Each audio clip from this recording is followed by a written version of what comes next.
Today's episode is brought to you by Elitefts.com. Founded in 1998 with the primary aim to live, learn, and pass on. Please help Elitefts support this mission by smashing the like button, leaving a comment, sharing with a friend, and thinking of Elitefts for your training needs. If you can put it in a gym bag or load weights on it, Elitefts has it. Now, onto the show. What's going on? I'm Dave Tate. We are broadcasting from the middle of the Elitefts weight room, where the underground still thrives and you're part of the crew. It's time to sit down, keep it real, and cut the bullshit. Welcome to Table Talk.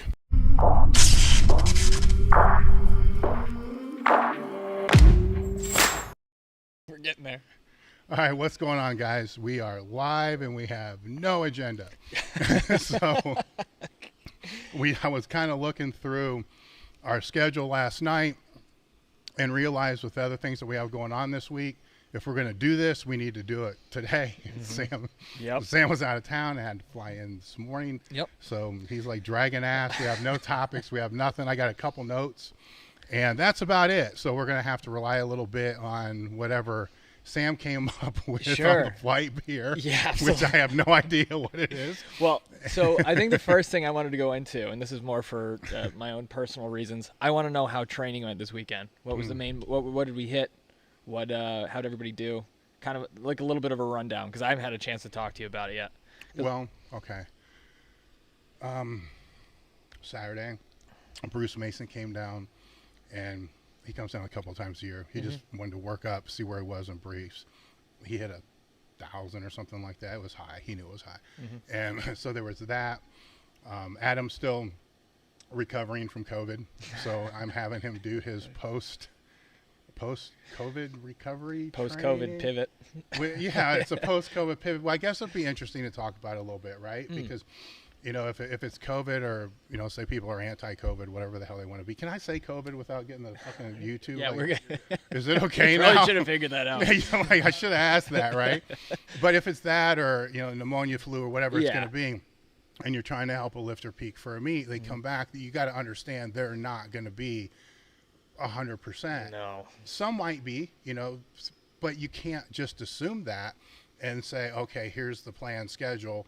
And when I think the first week he came back, because you're following the same template, it was, you know, high volume for Group A, which is high volume first exercise. So that's probably not a good idea, you know, if there's even a part of their system that's still fighting off, an infection. So with this, because I guess to be honest, I haven't really worked with maybe one other person that's post-COVID, and there's no change. So you don't know, because he got hit kind of hard. So you don't know, and you got to play it kind of workout to workout. So I would say outside of his weight still being down, and that's more his work and him, I think he could get it a little bit more up, that his training Saturday was almost where it needs to be for where he is. You know, another week, you know, he'll be right. Another week, he should be able to jump right on where he should have been. And then another week after that, be right on track. So that was that. Todd and I used the SS yoke bar, reverse band. No change, just reverse band. And worked up on that. That went well. It's interesting because Todd's never done a reverse band. And I'm trying to teach him how to cheat with the yoke bar.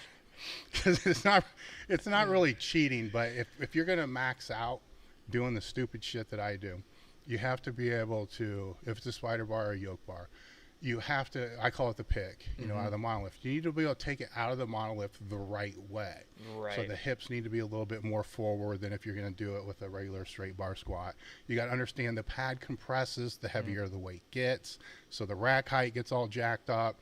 If you take it for granted and it's max effort, you start getting a little bit heavier, shit starts shaking all over the place, and you think it's you, and it is you, but it's not a lot. So it's getting that figured out. And the kids, the high school kid, he's getting better. Yeah. You know, he's getting a little fire in him. Yeah, he's getting better. He's getting a lot better. The trick there is the balance between what, trying to be polite about it, what his coach has him doing compared to what we're trying to do, right. and then playing that balance there. And I don't think I'm forgetting anybody, because that's where, you know, the girls are in there too. So it's kind of all the same thing. He still gets a little pissed off because all the girls are kicking his ass, which is and with the bench with Michaela, I guess this is a good takeaway. You know, it's another of the post, you know, another of the post-COVID things that we're kind of working with that. And she's got a deload. You know, it's just been going backwards since coming back. And that was probably, you know, on our part of starting it too high compared to where she was. And it's hard, you know, when you're dealing with 95 pounds, 85 pounds, 105 pounds, you know, it's even now after all these years, I got to step back and say, okay, what percentage is this? Right. You know, and if I was to do that, what would that weight jump be? Like, oh, fuck, I'm not going to take a 60-pound weight jump. Right. No you know, shit. So that was kind of a realization that came with that. Joe. Joe's Joe.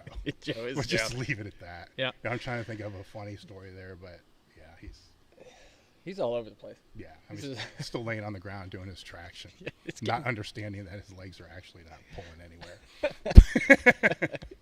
So that was max effort day. So that was Saturday. Sunday, what did you guys do on bench? Was in my head, it's a deload, right? Yeah. Right? No, I think that is next week. Shit. It keeps getting pushed back. Right. It was a straight bar. Todd's been laying out this thing where we're using we call them the sling things. we call like there's a lot of different things. There's the slingshot, there's a bench daddy, there's the F8, and there's, you know, different various. So we just call them sling zings. I mean, they're all fucking different. How they work is different. So he came up with this max effort cycle that we've been following. So it was using the shorter sling zings. And when Bruce was out Saturday, he gave us a double F8 to try out. It's a catapult. Yeah, and of course I'm like, I'll try it. Then I realized I ain't gonna be able to pull it apart. So we had to rig some things up. So it was that. Then it was just working up, doing doubles on that. I do the singles. It's easier, and realized that now that the weight's getting heavier for me, and I'm still able to stabilize and settle the bar like I'm supposed to, my lats are a glaring weak point, which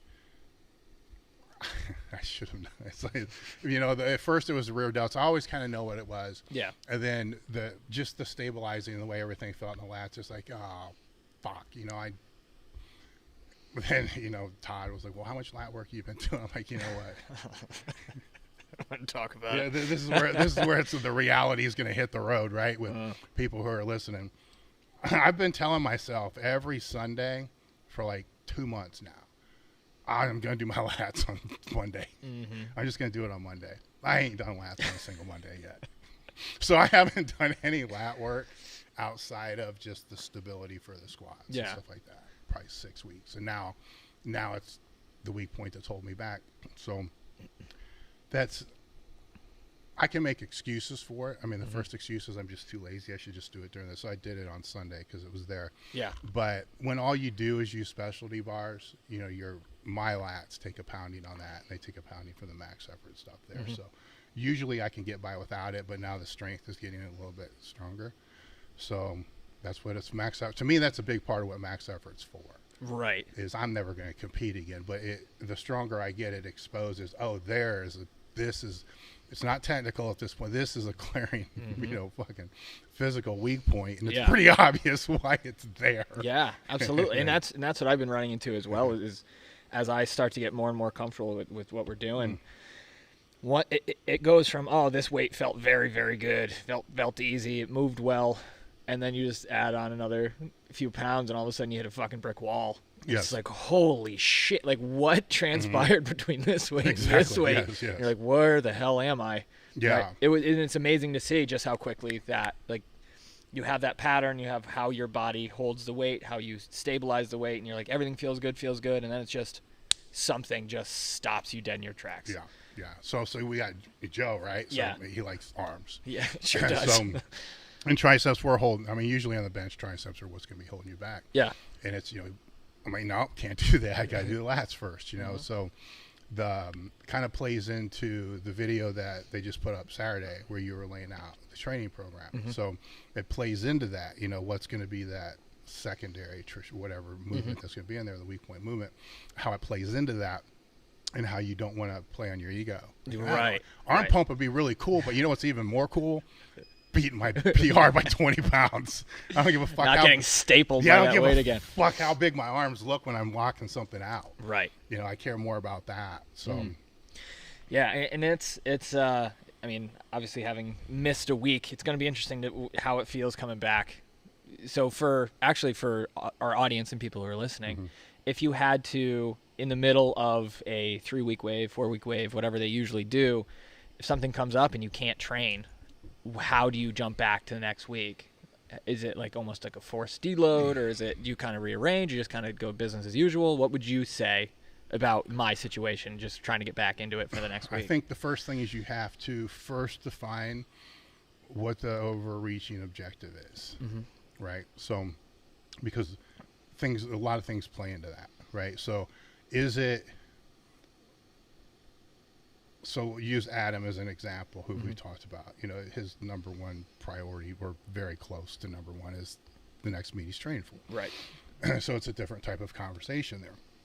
Because now if it's not that, it's different. So the answer's different depending upon who you're speaking to, right? Because if you say you want to deload because life happens, right? So there's 3 different levels of that.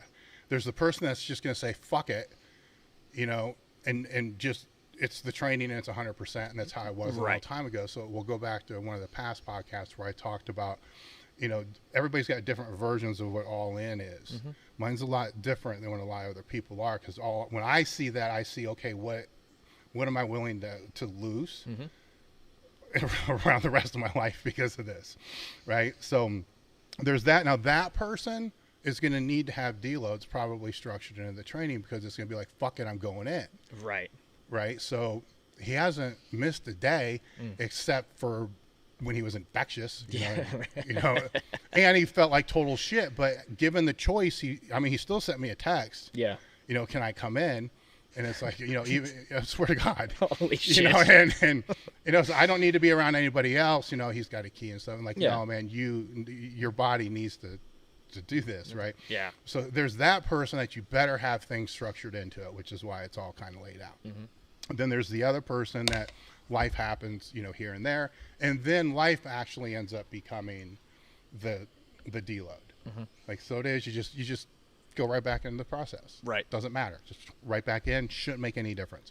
Then there's the third person, or the third category of people, to where life happens every single week. Yeah. Right? There's, there is, though. Yeah. I mean, with any of us, nobody's excluded from this. With any of us, there's always something every single week, right? That becomes a lot more difficult process to manage, to where in that case it may be, maybe for them, not doing a meet, or pushing the goal back, or maybe phase out of this type of training for now and go to something that doesn't require spotters, loaders, more sets of eyes, stuff like that. Something that's just more flexible for what it is. So I'm not saying they don't train.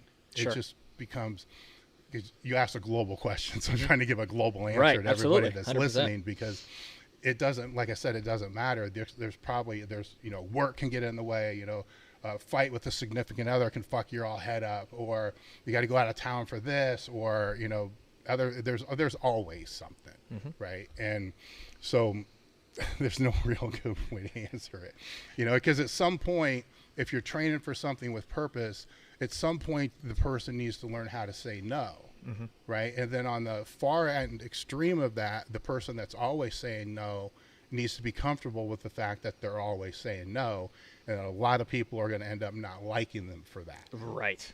And that's, and it's not just it's business. It's everything, you know, because there's distractions all around us. So you got to pick your distractions and play. No, absolutely. And I think to go kind of circle back to like the weekend crew and whatnot, I think if we're never going to be, I should say this, the weekend crew, we're never going to be in a situation where we're going to do something that's going to intentionally hurt somebody else or others, or like the training's not going to be locked in or anything. But I'm actually excited to see, because I missed having that week. Like that was my it's just training, right? I love coming in for the weekends, and to not be able to do that, I can feel like I'm just like, so the advice would be, this is cool to be on here. The advice would be, when it comes to the training in the week, which is more the dynamic oriented, keep the mind at about a 6, you know, or 7. So you don't put all that pent up excitement, I guess, I don't know how to define it, into that, you know, because you're going to need it the next weekend. Yeah, that's going to be I think that'll be the biggest challenge, as to not just hammer the gas on like a Wednesday night. It is, right? Yeah, exactly. Because the way we have it structured, the weekday training is, there's always fewer people. It's a less intense environment. It's more hypertrophy type crap, dynamic crap. It's all intentional though. Where the weekends being all max effort, where you need spotters, you need more people around. There's going to be more emotional engagement with that. But if somebody has to miss it, it's not going to be as detrimental. Right. You know, because they probably do need the deload at a certain point in time. Now, kind of shifting gears here a little bit, I know the training crew on the weekends has always had like various sizes, bigger groups, smaller groups. And now, I think, I mean, I've been here since March, and the training group has already shifted a few times, with people coming in, people coming out. What are some of the biggest keys, or some of the biggest factors that you have for a training group to kind of keep that cohesion, even though people are coming in and out, right? Like, I feel like you do a good job of getting everybody kind of on the same page with how things are run, and like, just like what's to be expected. And regardless of who walks in that door, everybody kind of knows the deal. Yeah. I mean, the first thing I'm always looking for is consistency, you know, and then a certain degree of skill. I can't even say that though, because Cameron's a kid, you know. Right. They gotta want to be. I really want to be here. I mean, that's a big thing, because we're not charging them for this. I mean, it's so that's the big part of it, and then how they are willing to learn from others, you know, because it's not just me. I mean, it's me, it's Todd, Joe, then Adam, yourself. I mean, there's a group of people that can offer instruction, and you can find out pretty quick, you know, if they're not really open to instruction. And it's kind of old school in the way, and it's not intentional. It's just because most of us have been around for so long, that if they're not open to instruction, we just quit giving it. Right. You know, and then they usually end up just going away, because why am I going to bother, you know, on my training time, you know, to help somebody that doesn't give a fuck what we're trying to tell them to do. Right.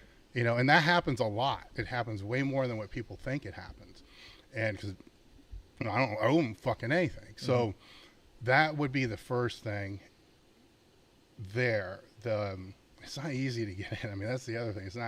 We're not like, hey, yeah, come train with us. Right. You know, I don't fucking need it. You know, I mean, it's just, and I've had, as you said, I've had groups that were bigger and sometimes smaller, and it's a manageable size now. We could probably have a couple more, but it's a manageable size now, where it's not, sometimes it gets too small, to where there were times when it was, you know, John Meadows and myself, and God, sometimes that was it.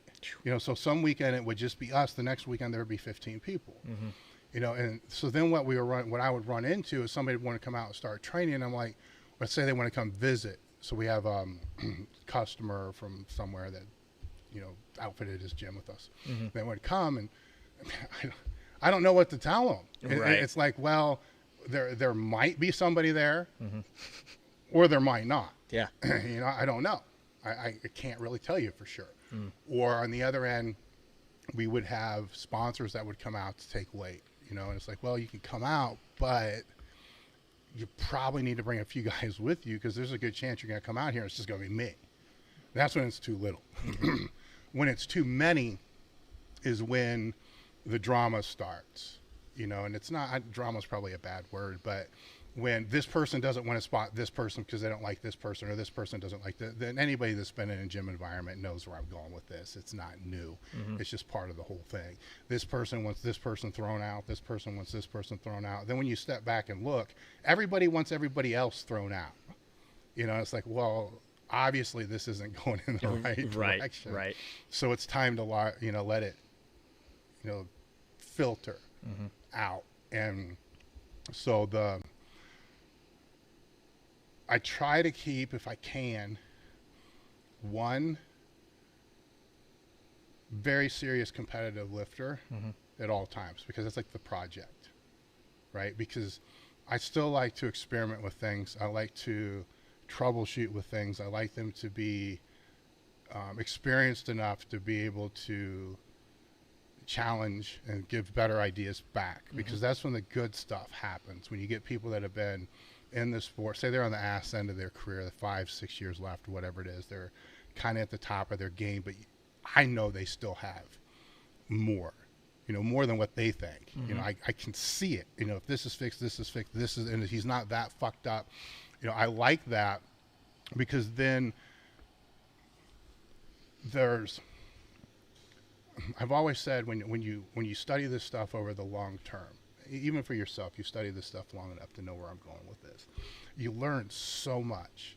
But then when you just work with the high school kids or the average client, you understand that you're using like fucking 5 or 10% of what you know. Right. And it's not challenging the part that I really love. You know, the part I really love is, give me that. I want to tap into that 10%. I want to tap into what I don't fucking know. Then I got to go look it up. Why is this happening? And have I want that. You know, I'm not getting paid for it. And that's what I love. Let's figure this out. And then have the person that understands. Figuring it out doesn't mean it's going to work in the next 6 weeks. This might be a fucking 1.5-year thing before we figure out, and then it takes off. But let's figure. That's what I'm getting excited about. I mean, that's what, that's what I fucking love, right? Because getting somebody from like starting into powerlifting or just starting working out for whatever sport they're doing, getting from that starting point to using my shit, suck, good, great. Getting them from shit to suck is not a big deal. It's not even anybody fucking. It's not that big of a deal. You know, getting them from, you know, suck to good is really not that big. It's not that big of a deal. Right.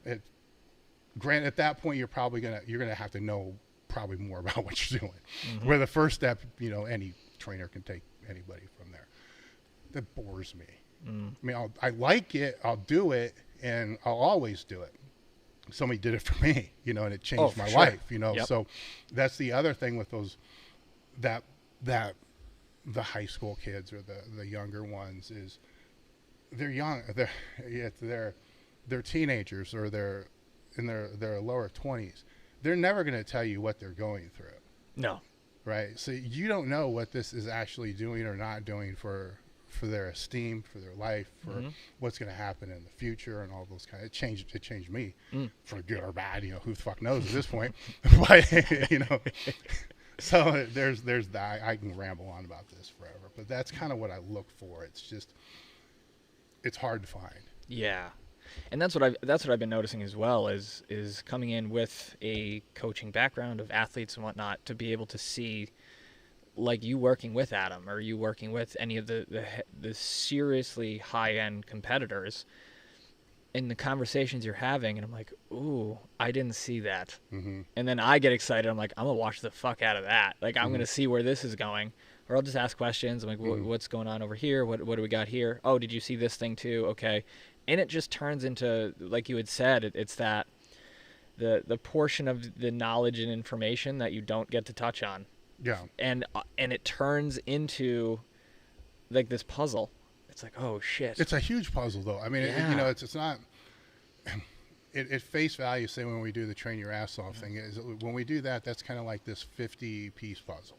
Yeah. You're just putting the big pieces together, and they all kind of fit, and it makes a picture of fucking Pluto, you know, or whatever, you know, some cartoon character. Right. You know. Those higher end, it's like 1,000-piece puzzle. I mean, with the smaller piece puzzles, you can start to see, hey, this is that dog. Hey, this is the dog with the big nose. Hey, it's Pluto. Yep. And you know that before you even have a quarter of the pieces in there. The bigger puzzle, you have shit like the frame built, like the quarter side. You still have no idea what the fuck it is. You're just still putting the pieces together and putting them together over a long period of time. That's like, holy shit. You know, this is what it is. That is what I love, is starting to see that picture, you know, unfold.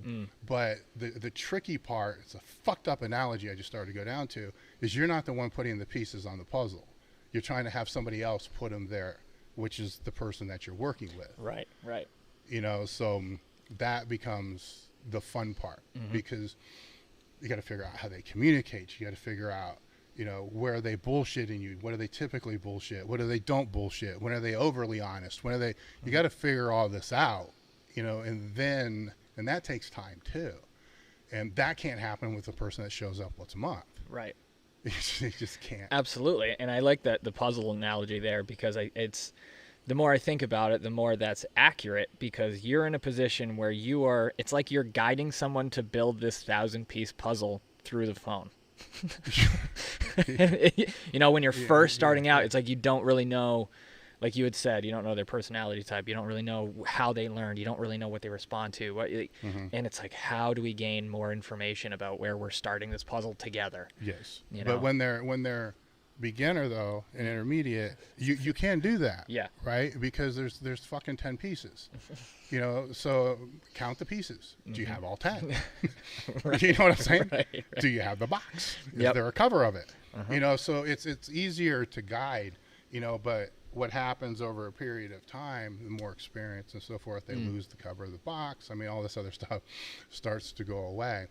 So that's where it gets this weird dialogue, because it's easy for me to sit back and rip on personal trainers, online trainers, all these other people, but lose the context of who most of them are working with. Because then when you're reminded of what that context is, they serve a purpose, you know, which could be, I mean, done correctly, important in moving that person forward. Because with most people, just accountability, just regular health training, stuff like that, it's not. With most people, accountability is the number one thing. Right, making sure they do it, whatever it is. Yeah. I'll be the first person to admit, I don't know if I will ever train strictly for health, ever. Right. You know, and I'll freely admit that. So if this has been my life, you know what I'm saying? Yeah. In pursuit of basically not health, imagine what other people are like. You know, the people that say used to be your clients, the people that used to be my clients. You put yourself in their shoes, it's like, holy fuck. Maybe that little bit, even if it's what some may say is inadequate, it's enough for the accountability to say, you know, let's just do something twice a week. And if they got to pay whatever, $50 a week or whatever the fuck it is to be able to do that, and then they're actually doing it, it's a hard thing for me to say that's a bad thing. Absolutely. You know, so now the bad thing becomes when on the far end, people start charging exorbitant rates to try to put the big complex puzzle together without actually having the person they're working with involved. You know, do this, because then they're just naive and they're just trying to throw the pieces down. And sometimes they don't know if there's cyanide on that piece. You have no idea what they're doing, because it's not fully cooperative.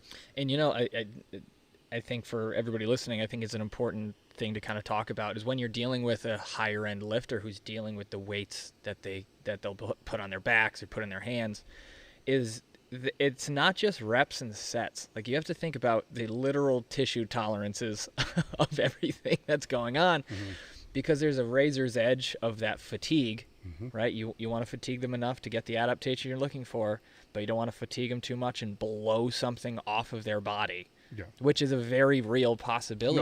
No, it still can happen with all things right. Absolutely. So it's a for real possibility. So I mean, the first place I'm always going to look there is the place that most people don't explore or are not honest about. You know, what's their sleep? What's their hydration? I mean, what's the easiest thing? What things influence recovery the most? You know, training only occupies so many hours of the week. Everything, all the other time is when the recovery's coming in. So what's going on in there? And so then you think you have the feedback necessary for that, but then you got to ask yourself, are they telling you everything? Which is normally not true. So then what's the backup for that? You know, is it, you know, track the sleep, you know, but even all that becomes fucked up, right? Yeah. Because yeah. if I have an Apple Watch and it's tracking my sleep, how do I know that the measurements that it's actually taking are actually what it's supposed to be? You know, is the tool even working the way it's supposed to be working, or is it just some bullshit that says what it's supposed to see? So you can have the metrics, but then ask people around. I try to figure out who's in their network that I know, and then you can start asking, you know, around to see from that. Now on a bigger scale, I don't know how that's really done. You know, you can put it in there, but you can manipulate the training. Oh, I mean, you can manipulate a lot, right? But I'd rather manipulate the other factors first. Oh yeah. And assuming the training's solid, you know, I mean, there's some fucked up training, I suppose. But if they're doing max effort work for 4 hours straight and they're doing 85 sets of singles, then there's probably some other issues there. Oh yeah, absolutely. But once that's all figured out, and you should be able to tell that in blocks or training phases leading up to when the tissue tolerance is going to be at its highest. So if they're having problems recovering, or another way that I can look at that is maintaining basic position on their warm-up sets, right? So a lot of times you'll see hip instability, upper back breaking down, lats not staying tight. A lot of, I guess you could say isometric, I don't want to say weaknesses, but they're not able to maintain the tightness for the time period of the set. So I get it, after double things are going to get a little weird, you know, but it shouldn't, right? Right. So, I mean, but if you see it's tight for 1 week, it's tight for the next week. This is on the warm-ups before you got to kind of look, here's working up, this is this piece, then this is this piece, and there's 2 different filters that are looking at both of those. Yeah. As the weights get heavier, things should break down. I mean, you're looking for that. They shouldn't be breaking down here. And if they're breaking down here, maybe you haven't done enough technical work with them just yet, right? So then that part should make up, say, 90% of all the sets. But over a period of weeks, if it's slipping, and it shouldn't, 60% less weight, that shouldn't. So is it a focus thing?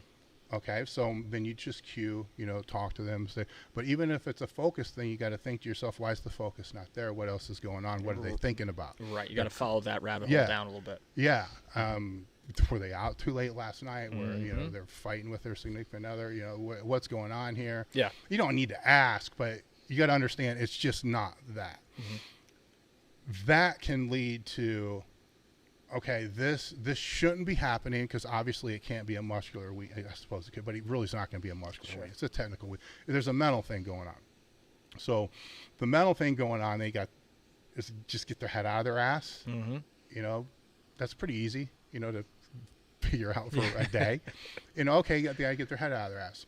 But if it's not, what I'm trying to go is, you should be able to see there's the potential for injury before it even happens. Oh yeah. It's like, okay, here's this.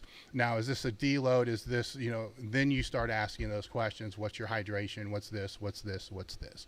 Because the problem is, from what I've seen, if you ask that every single time, they're going to start going into a typical response answer. So you're walking down the street. Hey, what's going on? How you doing? Good. How you doing? Fine. How you doing? Fine. How you doing? Fine. You know, drink your water. Yep. Drink your water. Yep. Drink your water. Yep. How's your diet? Good. How's your diet? Good. Right? So you ask it every few weeks, there's a different response. You know, how's your diet been going? Well, then, so you got to kind of figure out when to ask.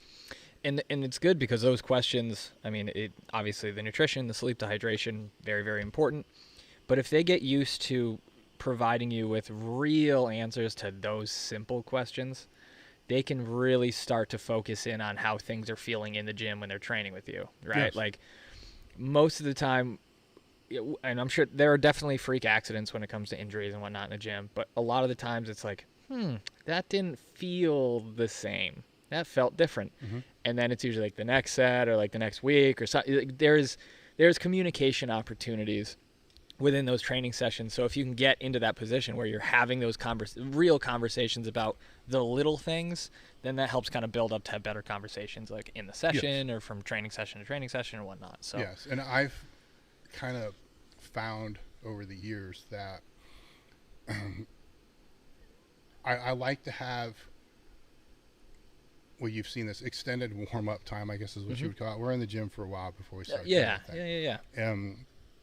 With the guys I've known for so long, it's really not that important. But with kind of like, I don't need to add any of these people. I don't need you guys to like listen to this because this is like secret shit you shouldn't know. But you want to, I found you want to give people the ability to bitch and complain about things just to get it off their chest. Mm-hmm. Because they're not going to bitch. Well, you won't. You're not going to bitch and complain about your boss, but you're not going to bitch and complain about work. And most people aren't going to bitch and complain about things that really bother them, but they will bitch and complain about other things, if it's political things or whatever it's going to be. So you feed it, right? And I mean, you've seen me do it with people on both sides of the aisle. It's like watch this, right? And just to get them going, and it's. Yes, it's entertaining, to a certain degree, but in a way, what I'm trying to do is let's get this shit out in some way, because in a way, if it's work or what, girlfriend, boyfriend, whatever it's going to be, just getting that out allows them to focus more when it starts to become time to actually focus, to where I've been in training environments where Westside was that way, where we started at 8:30 no matter what.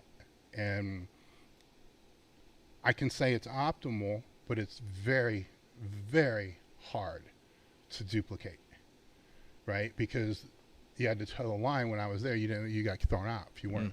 So you had to walk in there in a different state of mind. Yeah, you had to be ready to go. You had to be a different person. So you left all the other shit in the car. You became the other person going in. And most people that I know outside, I can say outside of that one group for the 14 years or whatever I was there, I've never seen that duplicated anywhere else. Yeah. So I'm not going to try to, because how's that work if one person's going to be running late? There's all these other factors that kind of play into that.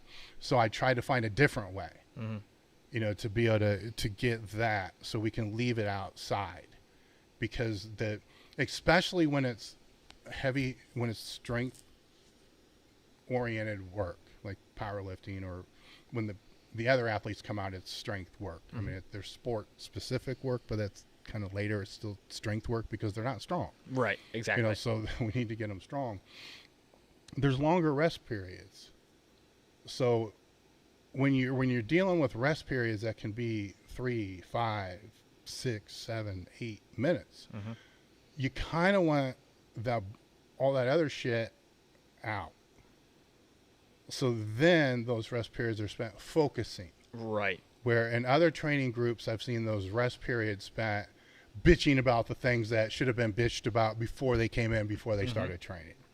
Because then how do you flip that switch when there's 8 or 9 total sets before you get up to your work sets? And you've been bitching about all these irrelevant things, and now you got to figure it out. And that shit's contagious, right? Because now it's impacting everybody else's training too. Just listen to you talk about that shit. It's like not the time. It's like I'm resting before I have to put 500 pounds on my back. So there's a process. There's like the fuck around process, and that's one of the things I kind of like about, gear, raw gear, whatever it is. Because as soon as you start putting that on, you start changing a little bit. Yeah. And then there's that, okay, now we're training process. Now it's slow grow, right? Slow training, and then as the main things get done, it picks up, with speed through the last things, and then fuck around again, but it's segmented, in a certain way. And that's kind of dictated by the people that have been here. But a lot of places do the same thing. Yeah, and it is like it's a transition process. So you don't really realize that you're going through. You're just kind of, you walk in, you shoot the shit, and every day that we're there, the warm up will be a little bit different based on how you're feeling, based on what's going on, and like you need that time to kind of really feel like what it is, that you need to do to get ready. But it's almost like, I don't know, it's like an old adage. It's like, it's like if you threw a frog into boiling water, it would jump right out. Yeah. But if you increase the temperature over time, it'll just sit there and die.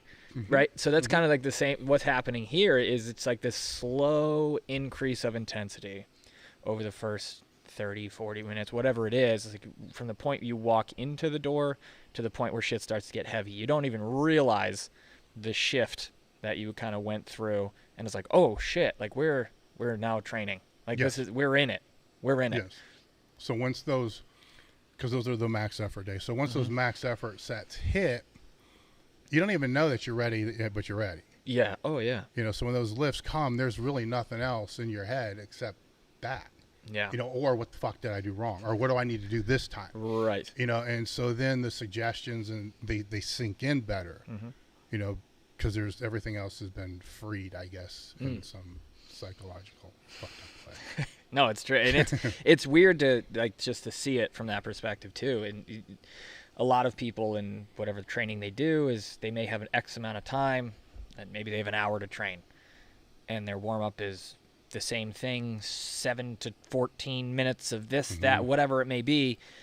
And to watch somebody that's usually so regimented come out to here, it's like they almost do better because now everything is not so compacted and it's less pressurized. Yes. The performance aspect is still there. The training aspect is still there, but it's not so pressurized that you have to land perfectly your training and that 1 hour that you have from start to finish. Yeah, I mean, the stress aspect should be where it needs to be, and that's before the heaviest lifts, because that's what they got to learn how to manage, work with, fight against, go with, whatever it's going to be. Not fuck, my warm-up just got fucked up because somebody else was on the treadmill or whatever the fuck they're doing. Then they're pissed about that. Yep. So what I want to do, I saw we got some super chats in here, which I'll hold off until the end. I did want to touch on, you made a post the other day, a poll asking our audience how big they thought Elite FTS was as a company. Yeah.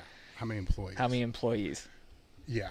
That was interesting because Matt came in the other day and we were just talking about different marketing aspects and stuff like that. And looking at through I do a competitive analysis every 6 months, whatever a competitor's doing, what products, pricing, all this kind of stuff. And then how are they marketing, what are their offerings, all that. And I also look at content. And we put out a lot of content. And when you look at who our competitors are, things get a little cloudy, and that falls back on me from the messaging that we put out. Our competitors are not other YouTube channels. Right. We don't sell content. Hell, all we're trying to do with the YouTube is to break even on one staff member and busting our ass to try to be able to do that. But that's not who our competitors are. Our competitors are other people in the industry that are selling gym equipment, gym accessories, and stuff like that. Products people use to get stronger. So when I go and look at their stuff, and this is kind of where the conversation came with Matt, I'm like, fucking ain't none of these people got any content at all. So and I'm like, this is our competitive advantage, but nobody knows we sell products because we don't do any content trying to sell our products like all of our competitors do that got 300 followers. So then it's kind of like, now wait a minute, if we got 118,000 subscribers on YouTube and they got 200 and they're outselling us by 500%, maybe we should probably do some videos on our power racks. Right. And maybe and I've already known this, maybe we're too heavily focused on content, or that's probably the wrong way to look at it. We're not focused enough on product. Or then by looking at that and looking at the size difference, with competitors. I mean, and that's part of what I was looking up. Like 300 employees, 500 employees, the biggest one in the industry is, 1,500 employees. Closest, some of our closest competitors are like 80, 50. That's a lot. And that's why Matt said, people come in here, how many people, so I put the poll out there, and the numbers were, under 20 employees was 43%. So those people were correct. So I'll give the exact number here in a minute. 21 to 49 was 30%. 50 to 74 was 12%. This is kind of funny. 75 to 99 was 4%, which that must be like, if anybody who's got a company never have between 75 and 99, because that's like bad luck or some shit. Right. And then over 100 employees was 11%, which with over 7,000 people, you put that across at 700 people. I think we got over 100 employees. Is like, fuck. That's incredible. We got we have 13 full-time employees and 2 part-time. And I'll explain that a little bit. So when we say we're a family business, right? A lot of people say that. It's like, Bob Evans is a family business, It's like, no. I don't think Bob's in the back cooking. No. I mean, for us, out of the 13, Tracy's 60% owner, I'm 40% owner. Blaine, is now helping with bookkeeping. My other son, Bryce, is doing a work study with one of our manufacturers. My sister-in-law, Lori, is the warehouse manager. Yep. During the heavy seasons, her daughters come in and help with the shipping. So that starts, that's half the employees. A third of the employees, are my family. And then once you get out of there, there's, what I write down here? There's Rhonda, Sheena, Matt, Ken, John. They're all 7 years plus. Some of them, like one of them's pulling it down to 7 years. Ken's been with us since day one. So you're looking at 20 years. Matt's over 10 years. Rhonda's over 10 years. So they're, at that point, it's kind of like family. When somebody's with a company for 8 to 10 years, by default, you're kind of like family, but not like birthdays and shit. Yeah, right. Well, we have birthdays, I guess. Frequent parties for that. And then, there's the newer guys, yourself and Megan and Jacob. My writing's so bad. I didn't want to forget anybody. So see, it's fucked up. I got like 13 people, and I got to look at the names of the people to remember them. But I didn't want to forget anybody. Yeah. And so that's what it is. And it's when it's a family. Family's not. See, I never like to lean into that because I'm not your family. You're not. I mean, it's a culture of a family type environment, which is different than a corporate type environment. It also means people wear a lot of different hats, to be able to do what we do. And by doing this for 22 years, I think the most employees we ever had might've been like 15, and we're hiring now. So once we get everybody filled, I forgot one because the accounting just rolled over, and he's going to start next week.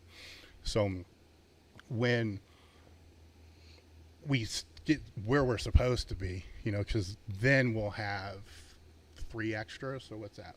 13, 14, 15, 16 plus 2 part-time, 18, so 18. So kind of close to 20. By no means does that mean I would like a hell of a lot more, right? Because, how many hats are you wearing? How many hats is he wearing? How many hats? We're all wearing all these different hats, but it's all in this weird type of spot because the one hat you're wearing, if we were to give it to somebody else, it's not really full-time, and then so you would have we need to you need capital to hire more people, which is part of that, where the emphasis has been on the growth of the business from day one. Was the aim of the company hasn't ever changed, and that's to live, learn, pass on. It's become a branding statement for a lot of people, but I don't think they see it the way that I do. And again, that probably falls back, on my messaging with that, because to truly embrace what that is isn't easy. You know, it's not, because when you do what I consider the right, and it's my right thing, it's not gonna be somebody else's right thing, but when you overgive, right? So you overgive, and then I'm just as guilty as anybody else. There becomes periods of time to where you're like, all right, we've been given all this shit. What time are we going to see anything back from it? Then you get pissed. Because wait a minute, everybody else is charging for this shit. Yeah. So nobody values what we put out there. So why we fucking bother? Then I'll get wrapped up in that. You've seen me get wrapped. Everybody here has seen me get wrapped up in that. Then I have to separate. I have to get the fuck away from people and go back to what the fuck we are here for, right? We are to help those people that need the help, like I needed the help when I was in high school, to find training, to be able to get better and to be able to change their life. If that means we're going to be the smallest fucking company on the block all the time, but we care more than everybody else, fuck it. Then that's what we're going to do. Absolutely. Because that's what we're here for. You know, I still feel in my heart that at some point, because if I was to show the growth of the company since day one, we've never grown by more than, well, in 2020, we grew by like 12.7%. So the highest growth we've had year over year. COVID played into that, but at the same time, we lost a lot of suppliers and partners at the same time. But that's it. You know, so I'm still waiting. It's like at some point, and I probably told you this, at some point, we're going to have that fucking year where everything doubles, just like everybody else does. Yep. But it's been 22 fucking years, you know, so then I go back and it's like, well, it's been 22 fucking years. Yep. Maybe that won't ever happen. But then if I say that, I lose hope, I lose faith, and then what the fuck am I doing? Right. Then what are we doing this for? And so that's the other part of the staffing company issue, that it's hard to move forward because some people are going to buy into that, which is harder to buy in than what people really think it is, and other ones won't. You know, then there is the whole other side of the business analytical side of when you have 13 people, how much time and resources can you continue to keep putting into content that really should probably be going to advertising? And they'll say, well, content is advertising. I kind of beg to differ. Yeah. You know, if it was, we would be 5 times as big as what we are. And which the thing that kind of made me laugh. I mean, I'm not frustrated by this at all, but because 43% of them kind of get what's going on here. But the ones that were over 100% the whole time, because I think it's stupid shit. I'm like, do they listen to the podcast? Because they listen to the podcast. If we had over 100 employees, would I really seriously be worried about doing audits on our fucking podcast? Right. You know, how much expense are we putting in per episode? You know, to be able to break. I was like, no, I put the time into how much, you know, effort and money goes into each episode of the podcast, because that can be going into something else that would generate revenue, because we have all these other sources of content. So that's not to say we aren't looking for. I'd love to have fucking 10 more employees, but for sure, you know, it's like those people that come to you and like, you know what you ought to do? You ought to make your own fucking bars. Like, okay, so who's going to buy the equipment? Where's that money going to come from? Who's gonna fucking make them? It's like that's where I was going with this, is the manufacturers that we have, especially now post-COVID, because I would have said this before COVID, but I would have been wrong. They've been built on relationships that have been built over a decade of time. So I trust them and know they can do what they do best. Build fucking great equipment that isn't going to get people hurt, that's going to last fucking forever and do what it's supposed to do. That's what they know. That's what they do. Let us do what we do best, which is, you know, help people get stronger, help them know how to use the equipment. Let me pass on. Let me do what I can do. Let's do this. So, you know, we all do what we do best. Now, does that lower my profitability? Of course. Does it lower their profitability? Of course. Does it work? Well, it's been helping us for 20 years. So obviously it's working because it helps there. Is it creating dynamic growth? Probably not. But I would rather not have the dynamic growth and do what this whole thing was founded to do, and then go down that other path.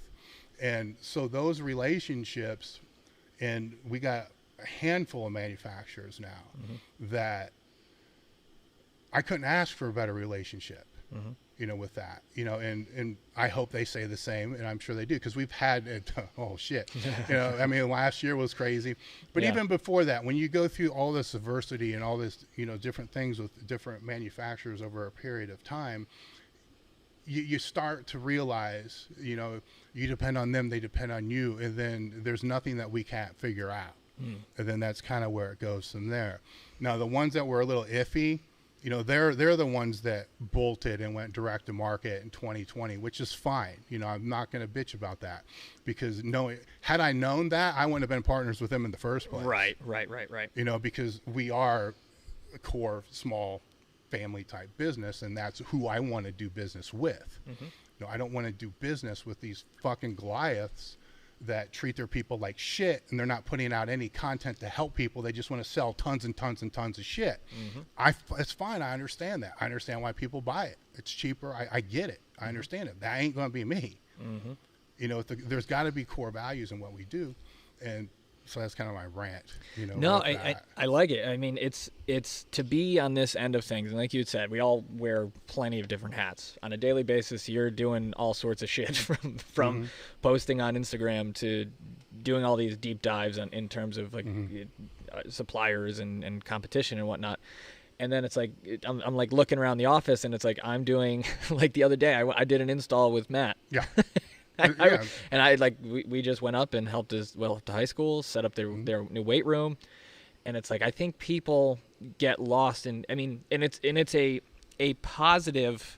I look at as a positive. If people think that we are bigger than we are, it means that we are able to portray a certain amount of professionalism, a certain amount of, you know. It means in their mind we're competing with people who are 500 times bigger, literally 5,000 times bigger. Yes. Right, at least on brand name. Now, product sales, you know, it might be a little different story. Right. But at least we're in the same conversation, you know, as what they are. Yeah, and I think even looking at the YouTube, right, like our goal is to essentially cover the cost of an employee with our YouTube. But the fact of the matter is we're still competing against YouTubers. We are. To some extent. To some extent. Like we're not knocking anybody out of the park, but we're knocking on the doors of some of these people, and it's like, that's pretty fucking cool, man. Yeah, because that's not pretty fucking cool. I don't want to name my competitors, but, right. You know, I mean, Rogue's obvious, so I'll put that out there, right? So I mean, they're the biggest humongous around, and I'm not going to take anything away from them. Fuck, they supply 1,500 jobs in a market today. People need work, you know. So I'm never going to complain about what they've done. What they've done's been amazing. I mean, they started after I did. I mean, it's fucking destroyed us. But anyhow. So I have nothing bad to say about them, and their YouTube's different. I mean, they got 2 million followers or whatever it is, but you know, even how much of that content is instructional content that's going to help people get better? You know, they got movies and they got great stuff, you know, but even there, you know, so now you take that and start looking at, there's a lot of our other competitors who are doing way more sales than what we are, that have 7 videos on YouTube. Right. You know, so the one side of me is like, well, when it comes to our competitors, we are absolutely fucking destroying them when it comes to YouTube. If we get 75 views, we beat them. Right. Because they got like 23. Yeah. You know, so, but, you know, if their 23 views are all people buying power racks. Yeah, exactly. Well, then they're fucking destroying. Actually, financially, they're beating us. So it's a balance that we got to figure out. But to your point, it's I don't know how to say this without saying it kind of a little fucked up. It's kind of fucked up that if we're beating a YouTuber. Yeah, no shit. No shit. I mean, that's not what our prime focus is. Right. You know, our prime focus. So that's, I guess that's the call out there. But at the same time, we don't have to, I mean, we're trying to work the algorithm. We're trying to do all this other stuff. But there's a line that we're not going to cross because we still are a company that sells products. And, you know, you still have to have integrity with the brand. You can't just, I'm not going to do a video saying so-and-so says you shouldn't do this. He's an idiot. You know, I'm not going to do that. You know, and that's how YouTube works. Like, find this guy who just did something stupid or not, and then call him out because he's got more followers than you do. Oh, for sure. It's a game. You know, and then you watch and you see, well, now the 5 other people just called out the same guy for the same thing. I'm like, what kind of rabbit hole, what kind of life is that? You're not helping anybody. No. Well, you're entertaining. Yeah. You know, which is fine. You're entertaining. But this live, learn, it isn't live, learn, entertain. You know, it's live, learn, pass on. We want to help people to become stronger, become better. And I think that from a competitive standpoint, we've done it for 22 years. So even if you can say, hey, this company, you know, or whatever puts out great educational content, 2 decades worth, you know, and what are their scars from doing it? There's the other thing. Yeah. You know, I mean, that's the brutal reality. What are their scars from doing it? You know, how many times have they, you know, I don't want to go to, I mean, how many times have they lost sleep looking at a profit and loss statement trying to figure out what the fuck is going on? Why are we putting all the money here instead of here? You know, so it doesn't compute that way, you know, but I'm human. Oh, yeah. You know, and 2020 was rough. You know, for me, it was rough. And that could be a different conversation for a different time. That was really rough when it came to testing what the aim and the vision of the company really is. And I won't lie about that. Anybody that followed me through that time knows that. You know, and it's taken a while, you know, to be able to get back, you know, the where it needs to be. And I never let it stray, you know, completely away from that. But it was rough. Oh, yeah. Plus it was a lot of the good part. Don't believe I just said that because of what I'm going to say next. The good part of it, there was so much shit fucking up everywhere that it kept me so preoccupied trying to fix all the other little things that were fucking up everywhere that I didn't even have time to focus that much on it. So then when I did focus on it, it was all negative. You know, so then it's only been in the past 4 or 5 months you coming on as a catalyst for that to start to see, you know, where starting to put a mirror in front of my face, you know, and listen to myself and say, what the fuck did you just say? You know, where is this at? Where is this going? And so it's in a way kind of recalibrating, but doing it such that we don't end up going down. We still want to grow. Absolutely. I mean, that's right. That's the point. And I do think over, I'm just rambling at this point, but over decades, I don't think I was concerned with that enough. Well, I think one of the important takeaway messages is that if someone, and this is actually a pet peeve of mine, so this may end up in a little bit of a rant myself, but I think people don't realize that when they're dealing with us, they're dealing with a human on the other end of the Instagram account, on the other end of an email, on the other end of a YouTube video. Sometimes I'm the one reading them. Exactly. And that's the thing is like, it's not this massive company where we have this customer service department of 50 people all just ringing phones off the hook. It's like customer service, Rhonda. Like, yeah. You know what I mean? Like it's one of the biggest things I want people to realize is if you were reaching out to us, if you were commenting on something, you're commenting or reaching out directly to somebody. It's either me, it's you, it's Rhonda, it's Matt. Like these these characters that you see are not just characters in this giant network of corporate, you know, just craziness. Like it's like you said, 13 full time. Like that's half of them are your family, and it's like you got to remember.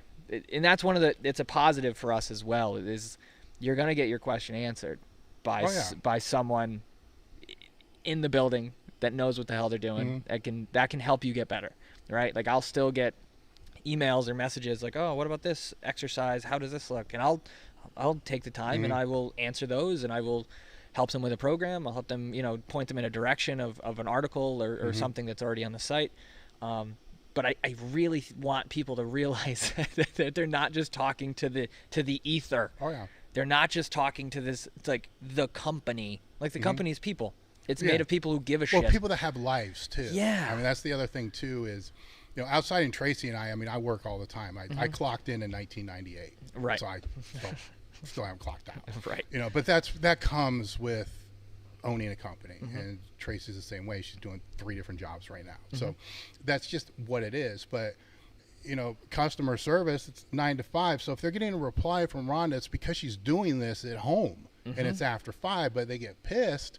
Well, I can't believe you don't have somebody. It's like, what the fuck are you talking about? What do you want me to do? It's like, she's allowed to have Thanksgiving too, and all this other kind of stuff. So that's where the only time I ever get involved, and it's very, very rarely at this point, because you guys, let's put it this way, if any of you guys have to pull me into any type of situation like that, so it escalates to me, it's not going to be good for whoever's on the other end. Because honest to God, I don't even want to hear what they have to fucking say. Oh yeah, I don't. No. Because if it's gone through, 2 or 3 other people to me, then at that point in time, you're treating my staff like shit, and you're an asshole, and I don't give a fuck what you have to say. Exactly. It's just, I don't care. Yeah. But it was funny because last week,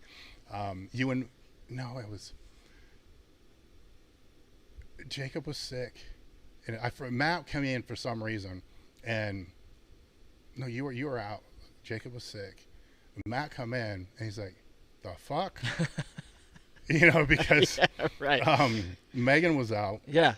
So Jacob was sick. You He's were like, out. is it Sunday? Right. It's like Sheena was the only person upstairs. Yeah. Blaine was sitting at the desk.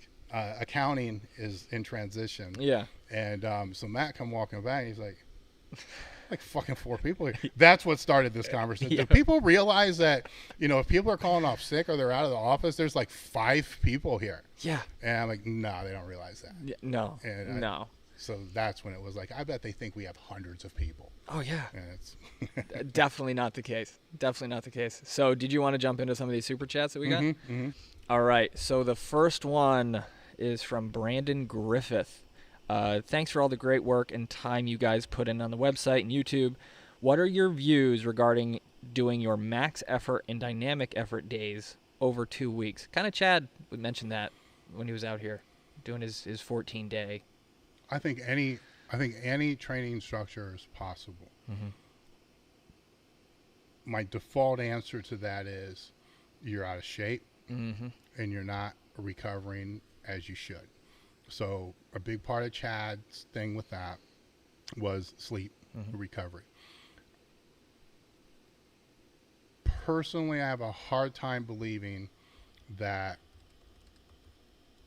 somebody would have to do that. Now, will it work? Yeah. I mean, any training can work. I am under the mindset of frequency and consistency matter. So if it means, and you're trying to develop a skill of lifting a maximal weight and learning how to strain, how to keep the weight moving, how to have the mental narrative in your head, to not give up on the weight, keep it moving. Doing that over, you're not going to be able to do it every week, but let's just say you could. So let's say you can do max effort work every week for the whole year, which maybe you can't. I'm not going to say you can't, but most can't, because there's going to be deloads. There's going to be things in there. So you can. I would rather want to do that 50 times per year than 20, because it's a skill. Any skill requires mastery, consistency, and so forth. At least for that, and with submaximal loading, I may think differently on the dynamic loading, depending upon how it's laid out over an annual plan, right? Because I do kind of default to, after a certain age, I don't know how much more explosive you can really get, and it's more about maintaining what you have. So that I could see every other week if need be, if submaximal training is more beneficial for that person. Submaximal being 70, 80, those ranges, percent.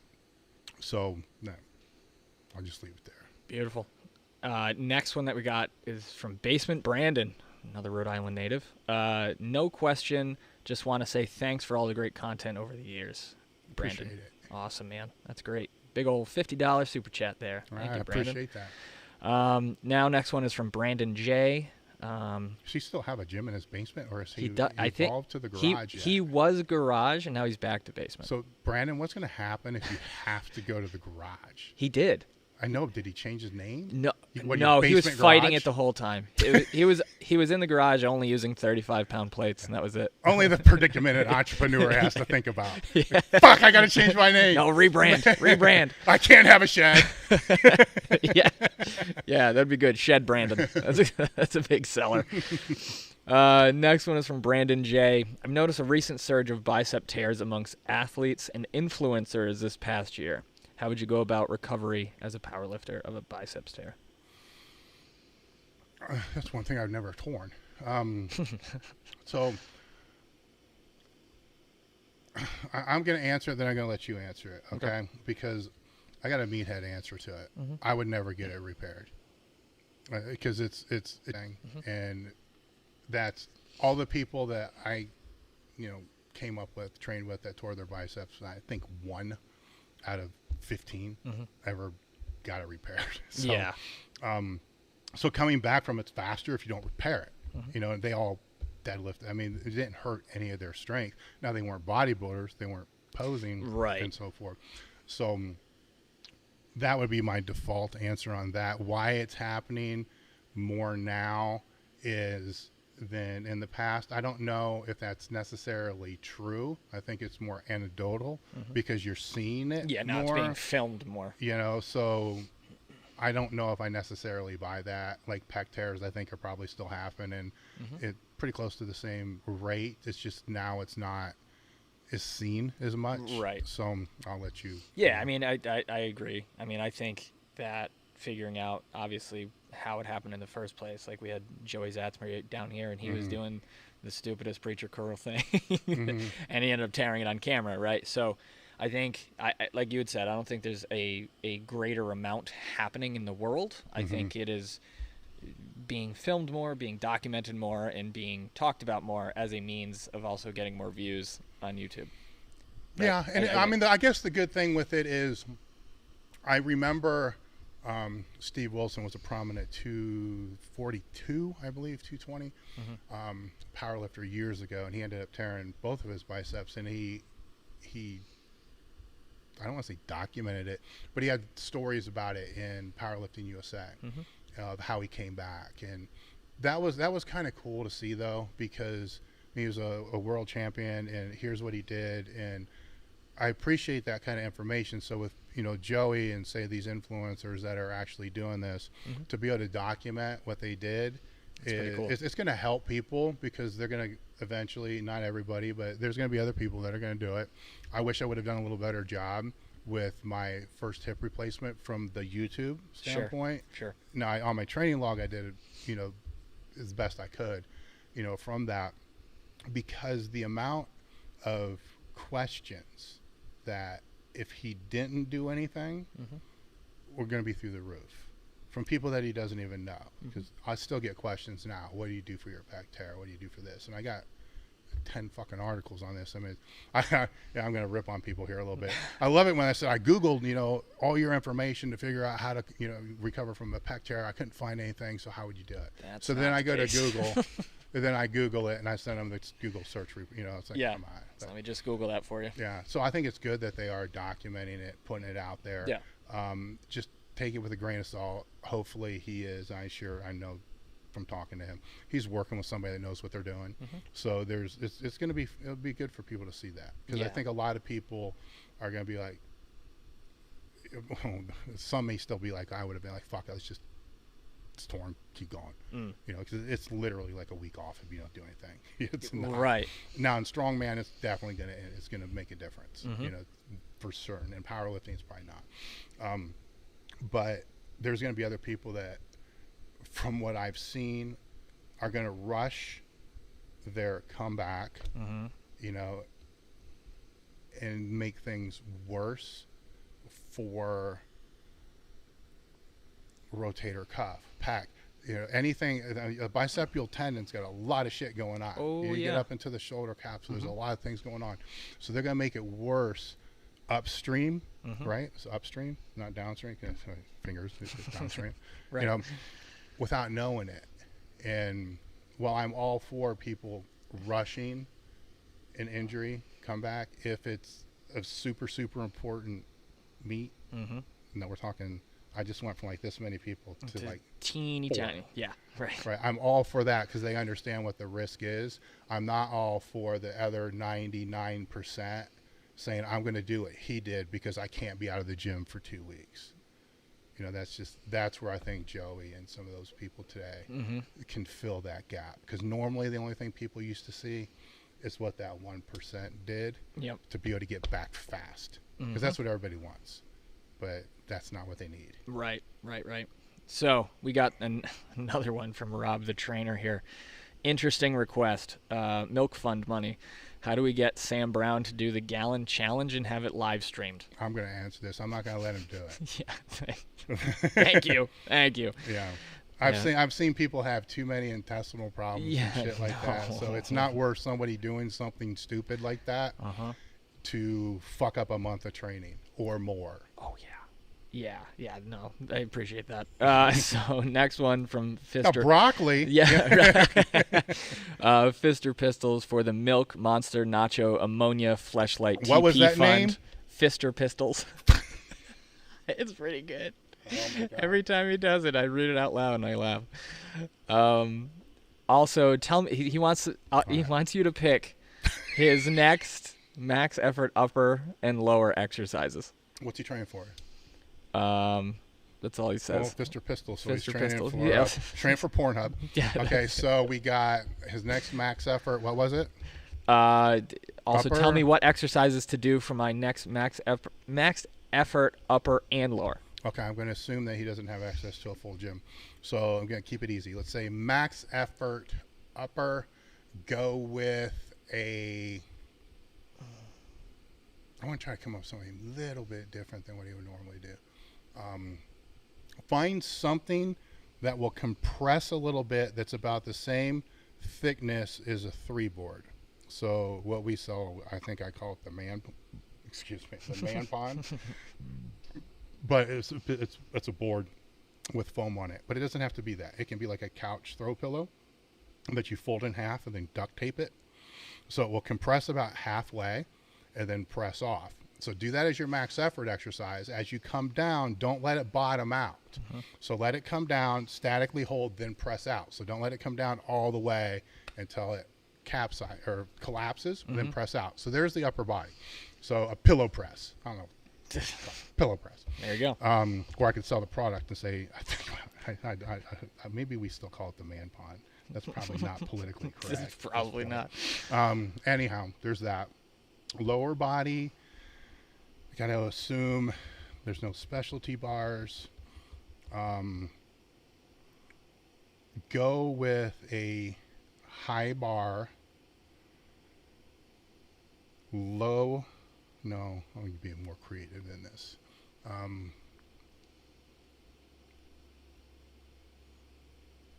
don't want to fuck him up either.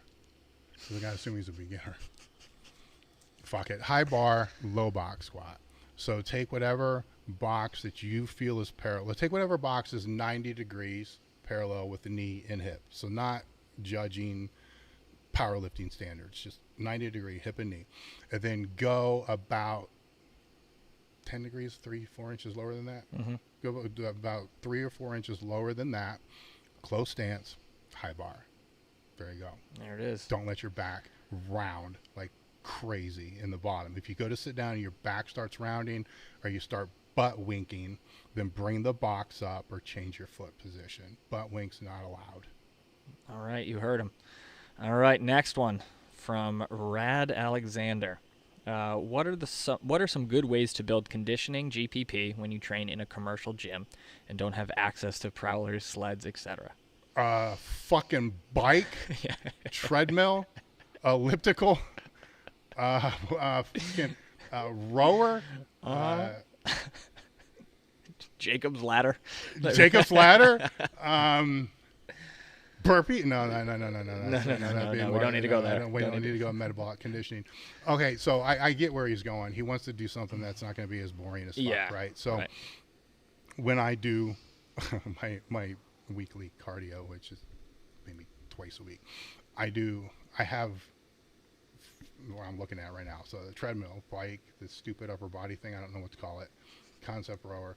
I'll do like 1 to 1.5 minutes on each thing and go around twice. So it's 10 minutes. Yep.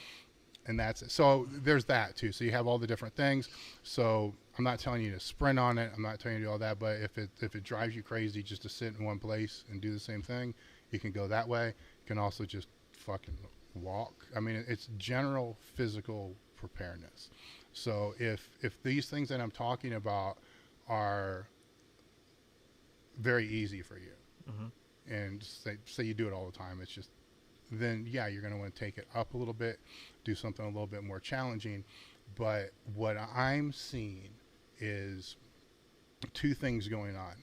I'm seeing people that have fallen in love with multiple walks per day, and which is great. That's great. It's great for recovery. There's vitamin D. There's a lot of good things about that. So I'm not making fun of that at all. But when it comes to GPP, they already have their GPP. You know, so if that is their base level of GPP and they want to take it up, then they're going to need to do maybe the sled pulls, the prowlers, more of the metabolic, almost anaerobic type of conditioning, or strongman, light strongman type of that conditioning. What I'm seeing, so that's the first thing, is I'm seeing those people thinking that that's enough, but then it's become their baseline. So then it actually begins to, it doesn't hurt their recovery, but it's no longer helping the recovery. And they don't want to take it higher, because then their aerobic capacity begins to become, I want to watch what I say here, too high, because people take things out of context. And they're, 40, 50 minutes of aerobic training per day is going to be too high for the strength training. The other part of it is the people that don't even do that want to just go do sled, go do prowler, and go do yoke walks and all this other stuff. And that's not general physical preparedness for them at that point. It's fucking pounding them into the ground. Oh, yeah. It's too much. Yep. So take it back to what the meaning of general physical preparedness are. Assess where you currently are. If you're currently not getting, 5,000, 6,000 steps a day or whatever is normal, then work on that. And then progress from there. Yeah. It's funny. Like, it's like being on a boat surrounded by water and you're thirsty, it's like just kind of, even like, just kind of like you had said with the cardio machines, like just do a few minutes here, a few minutes there. One of my favorite things to do when I was in the corporate wellness center was tread sleds. So I'd just turn the treadmill off and I would just have them just walk on it like that. And all of a sudden that turns into almost like you're pulling a sled, right? Same idea. But yeah, keep it simple. Throw some medicine balls around. Like, do things that will make you move in different planes of motion, but they're not at such an intense level where you can't recover from them. Yeah, and if you're going to hate it, you're not going to do it. Exactly. So that's the other part of it too. Let's see. So next question, is from Alex Kenya. How is training going for both of you guys?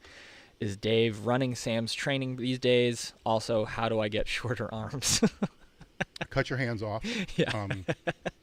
That takes care of that. Oh, Alex. I wouldn't necessarily say that I run anybody's training, and I can kind of let Sam elaborate on that. I like to work with them, because if you teach them, then it becomes so much easier down the line to get them to their full potential. I don't care about their in-between potential. There's other people for that. I care about that full potential. And if you don't have that working together part, and that takes education, it takes a lot of other things, but so I'm not running that. There's a grid that's on the wall that has to be adjusted, which just tracks the volume, which a lot of it's kind of what your video was, kind of a little more. That's fucked up though. I was gonna say it's a little more detailed than what your video is, but that's like just sloppy shit thrown on the board. But it breaks down each one of those groups. My training's fine. You know, I can't complain about my training. So I just leave that for what it is. I mean, it's just, I'm doing what I'm supposed to do. Yep. I guess I will say that I enjoy the training, you know, and I've enjoyed the training over the past couple years, more than I have in a really long time. But that also doesn't mean that there's not a lot of days I don't want to train. So I don't think people are really honest about this sometimes either. There's a lot of fucking times where I just don't want to do it. Yep. And so you're talking yourself into it, you know, while you're, and this has really never changed, because I used to tell stories about when I would drive to Westside, I knew every road to exit to be able to go back home. Yeah. And the thought crossed my mind so many fucking times, so many that I can tell you the names of the road if I really wanted to. And, but I never did, you know, so it doesn't matter if you want to, if you don't, you know, if you do or you don't want to, you just still do it. So that's kind of where that is, where I want to do it now more than I don't want to do it, but it doesn't change, you know, if it's going to be done. So I'll let you take that. Yeah. I mean, I've kind of jumped a little bit more into the geared world. I've never had that experience before. So I'm really, really enjoying what we're doing, because every week is new. Every week is a new learning experience. Every week is a new means of me increasing my knowledge about something I had no real fucking idea about at all, nor I had much experience with. The only thing that I ever had experience with was wrapping my knees for a super heavy yoke, you know, like that was pretty much it. So from that standpoint, I like the reps and the sets. I'm not even like really focused in too much on those specifically, because the main goal is, like Dave was saying, is to just learn this process better and to get the most I can to then be able to therefore help people to a greater degree on the other side of it. So this is, I mean, it's really experiential learning for me every weekend, you know, because I'll just walk in, I'm like, what the fuck are we doing? Cool, let's do it. Like I've no sort of preconceived notion of how things are going to go. I have no idea what I'm going to hit on anything, truly anything. And it's actually really kind of nice, you know, like being in the fitness industry for years and having to worry about everybody else's program and this and that and the other thing. It's really fucking cool to walk in and be like, what are we doing, guys? What are we doing today? Yeah. But yeah, no, so far so good. It's actually, I'm really enjoying it because it's fun. It's so different. And I'm like, this is great. And actually, I'll share this story about when we were doing, what was it, the first time I put the sling thing on, and I'd figured out the bar path a little bit. And I popped up off the bench. I just got up. I was like, I fucking get it. Yeah. I fucking get it. It just makes sense. And the next week is, I forgot. I forgot it again. I had no idea. But yeah, no, it's been great. I'm excited to see kind of where it goes next. But the next super chat we got, which is, I'll kind of preface this with, I think will be a very different response than they're expecting. So from Jordan. Can you touch on activation drills a little bit? My warm-ups usually start with the bar. Do you want to start with this one?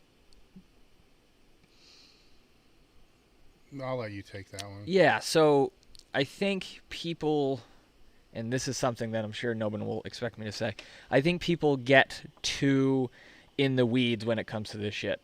I think the idea should be to have an idea of what you want to accomplish for the day and how that should feel, right? So, for example, I'll use a train your ass off example of a lot of the times that the people that are in the groups don't necessarily have that lat tightness or awareness of how to contract their lats, especially with the squat.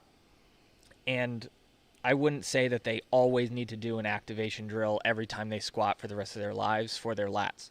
I wouldn't necessarily say they'd have to do something every single time that they need to squat for their glutes, right? So the idea is to utilize the information of the day to better facilitate your performance of the day, right? Because I think you look on YouTube, you look everywhere, and you see these like mobility things, this, that, and the other thing. It's like these are tools for a toolbox to get you to train, right? There's no Olympic sport for glute activation, right? And I think a lot of people are probably like, oh, but you're this is like your thing. It's like, yeah, it's one of my things that I really have a lot of passion for, but it comes it doesn't come at the sacrifice of performance or really training, right? The goal is to get under the bar, to get the bar in your hands, to train, to get stronger. That's the goal. You can have the most, like your fucking glutes are active all the time. If your glutes weren't fucking active, you wouldn't be standing up.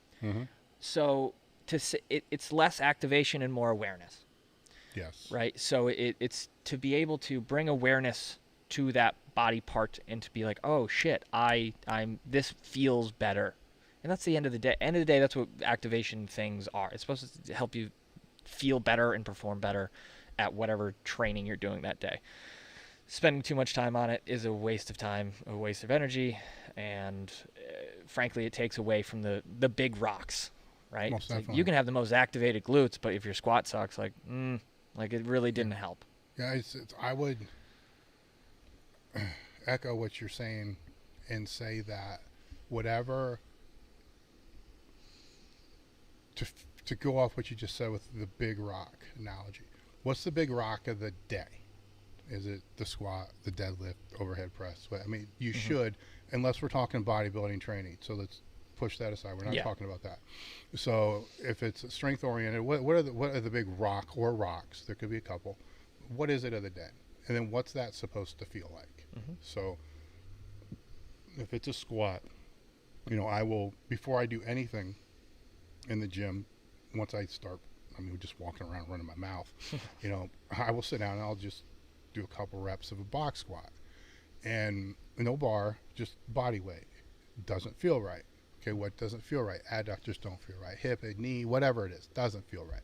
All right, how many more sets? So either I'm going to repeat the sets, like, okay, it's just loosening up, it's fine, it's going to be good, and then it's fine, I don't need to do anything. Some things might not.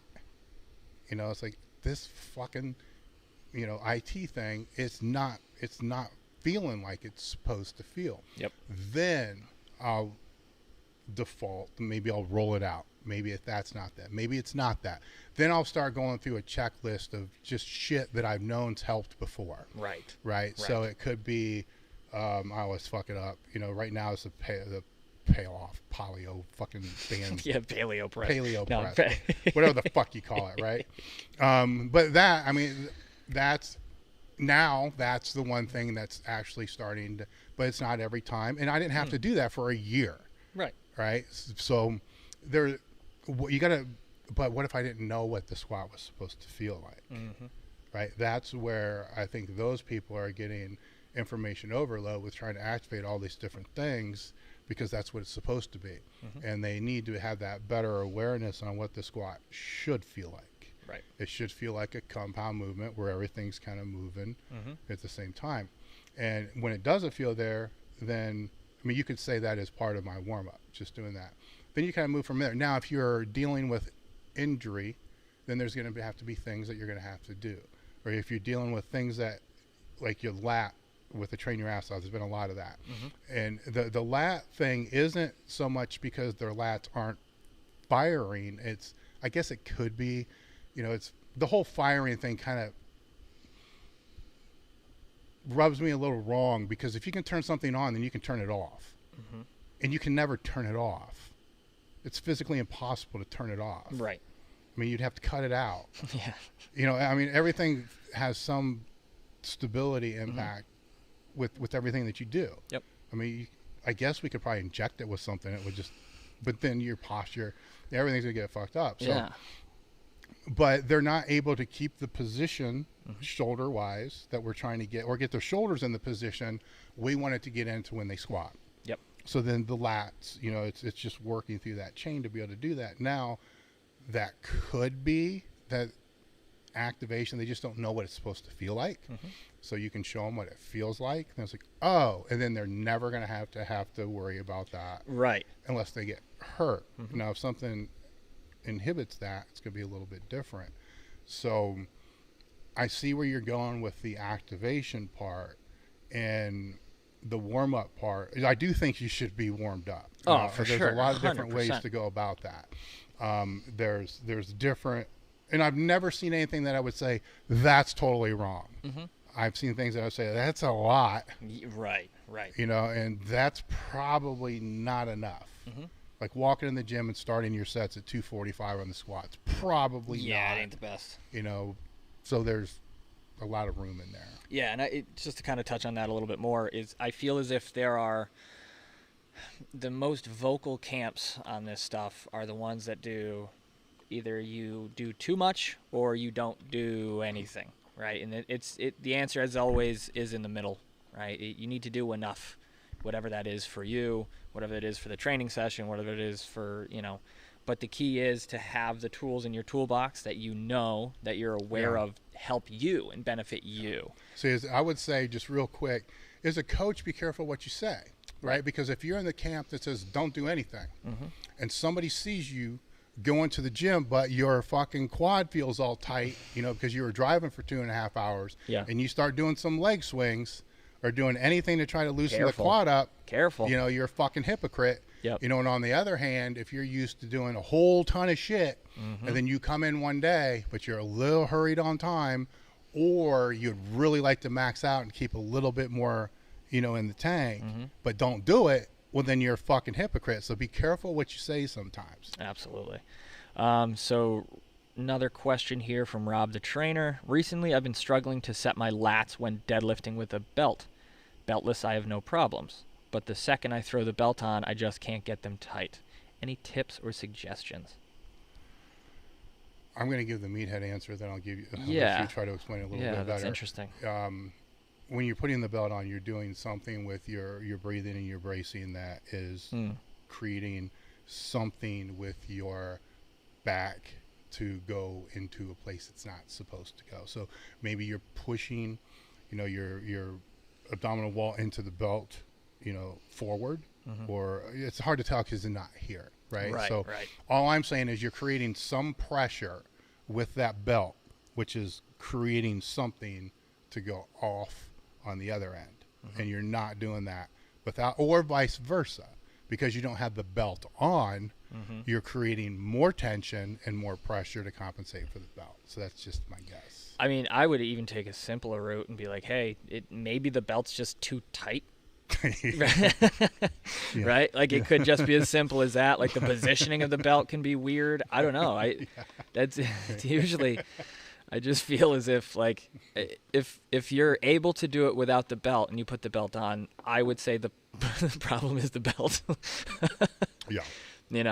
So I mean, I would film your sets, figure that kind of break it down from a simple approach to it, and start to think about, okay, well, if that's the only factor that changes, right? Because his setup can completely change if the belt's too high, too low, it's too tight, or if or I don't know how big he is, if he's using too thick of a belt, like who knows? There's so many variables with just the belts alone. Well, if he films both, like you said, he should be able to see. Oh yeah. Something else can be different. It has to be. Absolutely. Yeah. So we also got a super chat from Mike Adamsick. Just no question, just a nice little super chat bump there. Thank you very much for that. Next one is from our buddy Helmet. Squats. Thoughts on drawing a line on the floor and looking down to check if the feet are even and then bracing.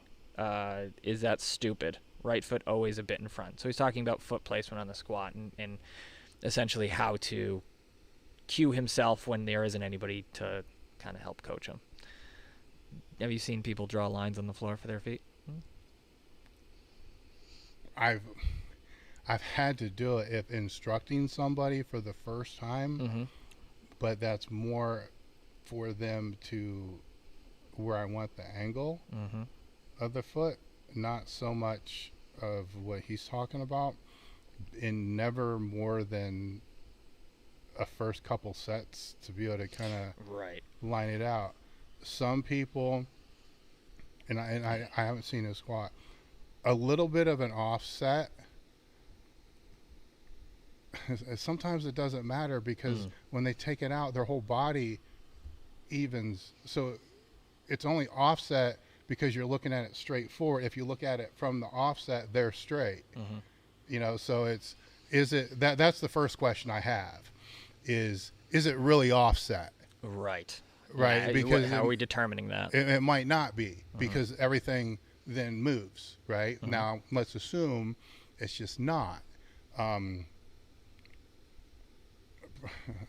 To practice, you know, it doesn't, you know, if he wants to draw the lines to make sure the feet are even and then walk it out, how many times per week are you taking a barbell or a broomstick and walking it out to be able to put your feet in those same positions? Okay, so if it's once a week, because you squat once a week and you work up and you do 3 or 4 work sets, compared to if you got a home gym and you go down there every day and you do 10 or 20 walkouts with the broomstick every single day to those lines, after a number of repetitions, the chalk lines on the floor, they're going to go away because your feet are going to be erasing the lines, and then the next thing you know, you're going to be doing it right. So it's practice, you know, and things like that when you're dealing with a walkout or even on a bench press, just the basic, you know, takeout setup, and you have a, you know, a home gym, you know, it's, I mean, it's a fucking broomstick, so you really don't need, you know, home gym. To me, there's really no excuse for it to be fucked up. The only excuse for it to be fucked up is you're not doing the practice that you need, you know, and it's just honest truth, you know. It is what, you know, that's it. I agree. That's all I would add to that. It's just you got to keep doing it. Do it enough, and it won't be an issue. Next one, William Perchak, box squats versus regular squats for glute and quad hypertrophy. When to use box squats rather than regular squats. And if we're talking hypertrophy, I'm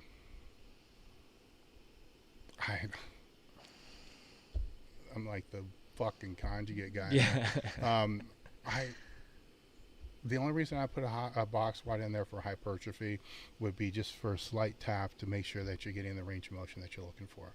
I would not be sitting on it, flexing up.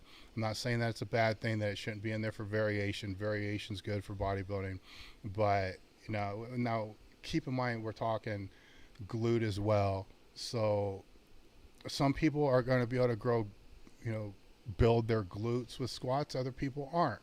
You know, it's everybody's a little bit different. So the first false assumption is that everybody's going to build huge glutes by squats. That's not true. You know, can the glutes work? Yes, but based upon how that person's build and how they're going to fire, it could be more quad, it could be, you know, a lot of other, you know, factors in there. Depth matters when you're talking about glutes as well. You know, if you're going to squat fucking 4 inches high with, you know, then you're probably not going to get the glute activation that you're looking for. I like squats for glutes, but glutes are one of those weird things when you're talking bodybuilding, because yes, there are things to isolate the glutes, but to what expense? You know, how you can do glute bridges, you can do, you know, adduction, right? Abduction, right? So, I mean, there's so many of these things. So you can do, you know, 4 different exercises just for this glute thing, and or hip bridge or whatever the fuck they're called, glute bridges, you know, all that other kind of stuff. And then the squats, and then the quads aren't for shit. You know, so there's got to be a balance. Yeah, absolutely. And I think if your goal is hypertrophy, then strength isn't your goal.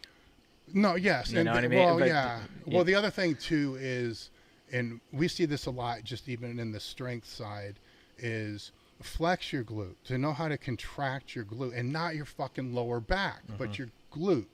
And there's a difference. It's a big fucking difference. Sure and a lot of people don't, when they're shown what it really is. I mean, you've done it with some of the people out here.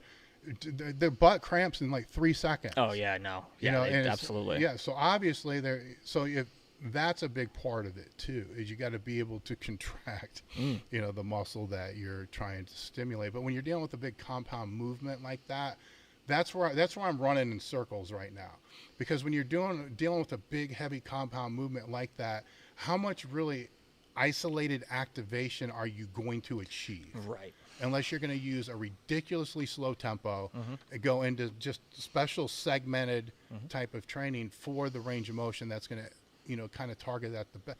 There's just to hit the fucking squats right, hit them hard, hit them deep, and then worry about the isolated stuff Oh, yeah. when you get to the later, deeper in the program. There you go. All right. Randy Malinowski. No question, just sending in some funds. Work is cutting into Elite FTS time. I guess it's time to find a new job. Thanks, guys. We're hiring. Yeah. Jay Bell says, and I swear this is not me. I did not send this in. He goes, he goes, Dave, just wanted to say hiring Sam Brown was a great move. Sam has been putting out great content for the Elite FTS channels. We agree. Thanks, Mom.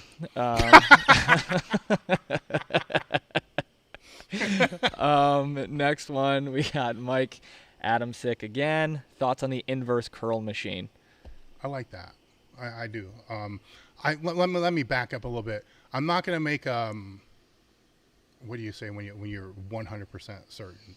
I'm not going to make a 100% certain that, Right. yes, it's a great movement. It should be in every gym. I'm not going to say that. But we've had one here. I like it. I suck at it. What I haven't found with it, though, that I thought I would, is I thought it would help be, is the word gateway? Something to be able to get somebody to a glute ham raise. Like a bridge. A bridge. Yeah. Or a regret, It would be a regression of like a and GHR. it hasn't been. It hasn't been. It's essentially exactly what it is, which is what they call a Bulgarian leg curl. The Nordic leg curl. curl is essentially all it is. But it's another tool in the toolbox. I was kind of hoping when we got it, it would be something to get people to the glute ham raise.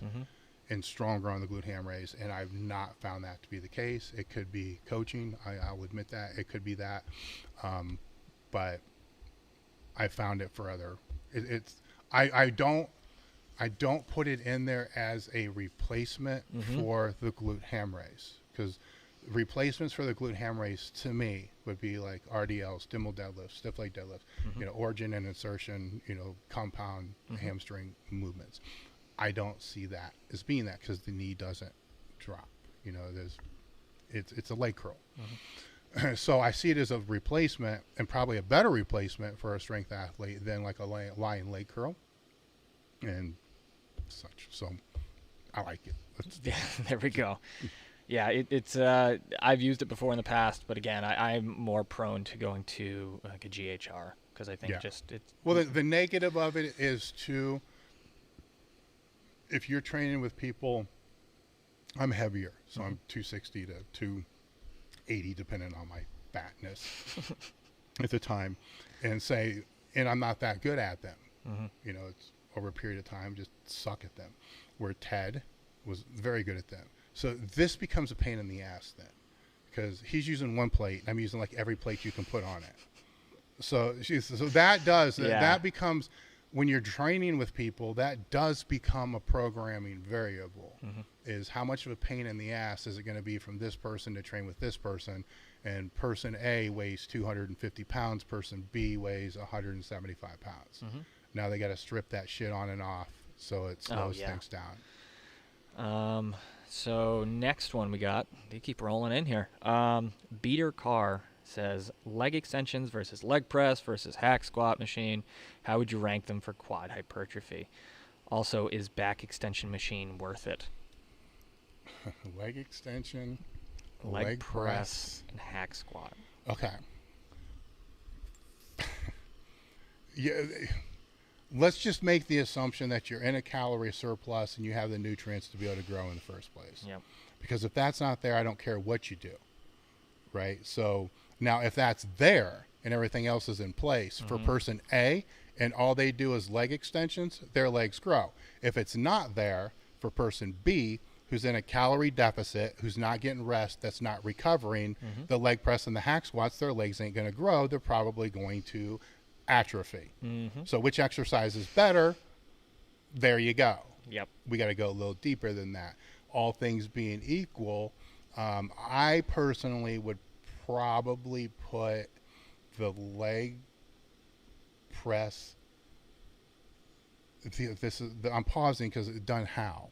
Done by who? I mean, you weigh 340 pounds and your range of motion gets restricted to 4 inches compared to a hack squat, which can be more. Range of motion matters. You know, that's I guess that's another debatable thing to a certain degree anymore, but it does matter. So I would go leg press first, then the hack squat. And then, yeah, I'm going to take a Dave route on this one as well. The intent that someone has with the exercise in the machine is going to play a part as well. Because if someone's half-assing it in the leg press or the hack squat, but they are just going to town on leg extensions, they're going to get more out of the leg extension. You know, it's based on how you want to execute and, you know, keeping all variables the same. But yeah, no, it's how you use them. It's their tools. But the next one is from Walt Whitman. He says, I'm eating more or less 200 grams of protein a day. When consuming so much meat and casein, how does one keep their cholesterol down? Statins? I don't know. I don't know. I'm not the nutrition person, so I'm not the person to ask on that. Is that there's so many things going through my mind right now. You know, is that the cause of the cholesterol? Are there other things influencing the cholesterol? Are there anabolics that could be influencing the cholesterol? Right. You know, is there alcohol? Is there sugar? You know, there's a lot of other things that are kind of playing a role there.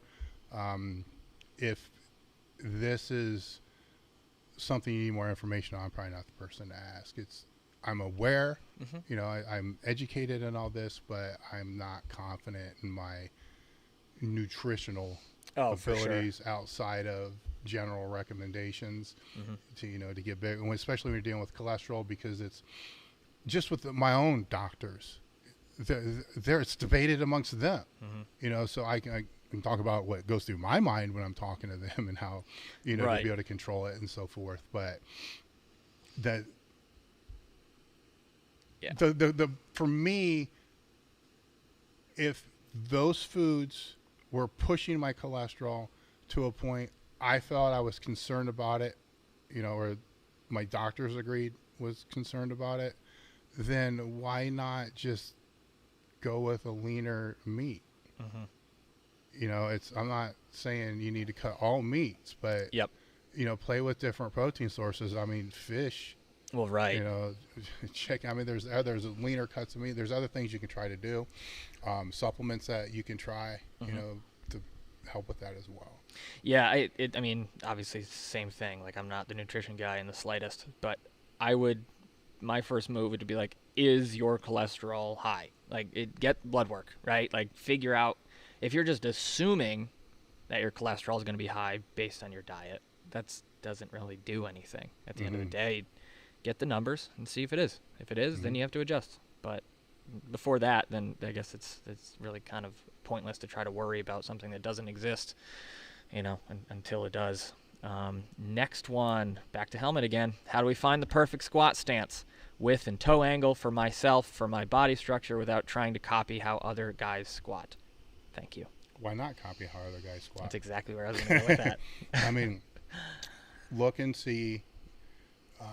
Try to find somebody on, I mean, is it Instagram or, I mean, is it Instagram or what's the TikTok now? Where's people post most of their training? I would say Instagram still. All right, so Instagram. Look on it. Just try to find somebody that's got relatively the same build that you do. And that's obviously, I mean, people who are at a lower level probably aren't going to be posting a lot of their stuff, but you know, or somebody that you could see that you could be. I don't know how to explain what I'm trying to say here, so I'll let you take it from here. Well, I know Helmet here. I know what he's doing, and I'm going to give Helmet some tough love. Instead of worrying about the perfect squat stance, it sounds like you need to squat more. You just need to start kind of practicing, because he had mentioned up about his foot stance and about putting markers on the ground and this and that. And it's like, just let's get some practice going and figure out what works for you. But again, it's not, don't think you're copying somebody. It's a squat. Like, you know, like it, you don't necessarily have to, do exactly what everybody does or whatever, but there are some similarities that you're going to find when you look at somebody with the same proportions as you, just because that's how the body moves. And that's okay if you squat similarly to somebody else who's made of the same parts. You know? Yes. Yeah, so now we got another one coming in. Andreas says, where do you stand on good mornings, and how should I execute them? Weight, sets, reps. Okay, I'll play the advocate, and you can play the devil. Okay. I personally, I love good mornings. I think it's, for a strength athlete, probably one of the best exercises they can do. I mean, it ranks up there really high for me. You've been out here enough to see that they're not in the program a whole lot for the people who are out here right now, because I'm not confident in their ability to be able to execute them the way I want them to execute them, and they're not needed at this certain point in time. So I love the good mornings because there's so many variations that can branch off of them too. Just from, let's say, I don't want to say max effort, because I don't like max effort good morning singles. I like sub-maximal good mornings, triples, fives. There's a lot of variations, because you got wide stance, close stance, different bars. You got a good morning into a squat. You got so many different things that you can do. So the variations are endless, and the muscles that are targeted in the posterior changes, the movement patterns, what I'm trying to say, that it simulates and relates to for a strength athlete I would almost argue it's greater than even a squat or deadlift. You know, if those are the competitive events, it's really fucking high up there. But people can absolutely fucking brutalize the fuck out of it, and really get fucked up, because they're not putting in the emphasis where it needs to be. So I think that's where mixed opinions come in, to where I'll sit there and say 70% of all max effort work should be good mornings. Work the fuck out of the good mornings, good mornings, good mornings, good mornings. And then they go do it. And then, you know, we don't realize they don't know how to do a fucking good morning. Right. Their hamstrings aren't strong enough to even be able to sit back into the load of that. They're dumping all the way forward. They're elongating their spine with the bar at front, you know. So that's kind of my stance on it, is I think it needs to be built into pretty much every program. Bodybuilders, I haven't formed an opinion on that, you know, and it's a tough one, because it depends upon, I mean, if they have the erectors or not, it's a different conversation. But that's where I leave that. But my blind spot is the progression that needs to happen to get them there. So that's where I'll let you take over. Well, yeah, I think one of the biggest points about good mornings and implementing them into your training specifically is the technique, for certain. Because, like, in a squat, if a squat goes squirrely, not everybody, a lot of people will be able to kind of maneuver their way out of the situation. Granted, the weight isn't so extreme that they just get pinned, right? When you're doing a deadlift, you can just drop the bar, right? So when you're doing a good morning and things get squirrely, that weight is on your neck in the worst possible case scenario. And if you have not done the reps, if you have not grooved that pattern in, you're just going to jack yourself up. I've seen people execute good mornings. I mean, we get tagged and stuff all the time. It's like, oh, maximum or max triple good morning. And I'm like, holy shit. What was that? Yeah. Like, luckily enough for us, I mean, we have a back attack, right? Which I think is, for most of the people, most of the time, they will get better benefit from, without the detrimental impacts of technique being the limiting factor, right? Because the other thing, to interrupt, but I did forget this, and you just reminded me that this is important. I'm not a fan of a straight bar good morning, right? Because of the reasons that you're saying. So we have ways here. You got the back attack, then you have the giant camber bar, then you have a rackable camber bar. You have different progressions, a buffalo bar, to be able to allow the bar to sit a little bit lower on somebody's back, so it's not going to be inclined to be able to get in that weird, awkward position. And even his yoke bar, that's a progression. That's a higher level progression for a good morning, because that's really high up there as well.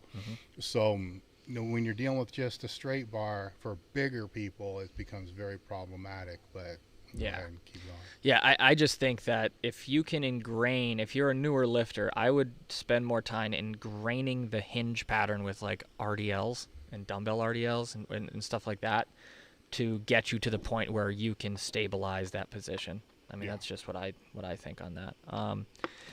We got a few. These keep rolling in, man. This is great. Let's see. Only Deadlift says, sometimes when I arch hard on bench and use leg drive, my lower back gets hit hard with pain. I'm sensitive in hyperextension. How to fix? Don't arch. Yeah, there you go. That was easy.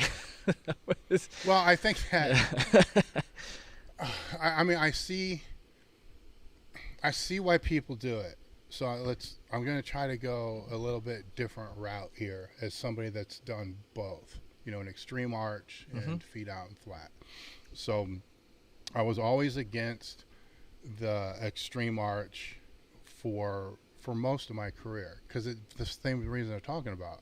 My back would cramp, or my glute would cramp, or my hamstring would cramp. There's nothing worse than being in a meet and you're pressing something, your fucking glute cramps. Yeah. And granted, you can push through and still make the lift, but every time that would happen, what would go through my mind is, fuck, now what's my deadlift going to feel like? Right.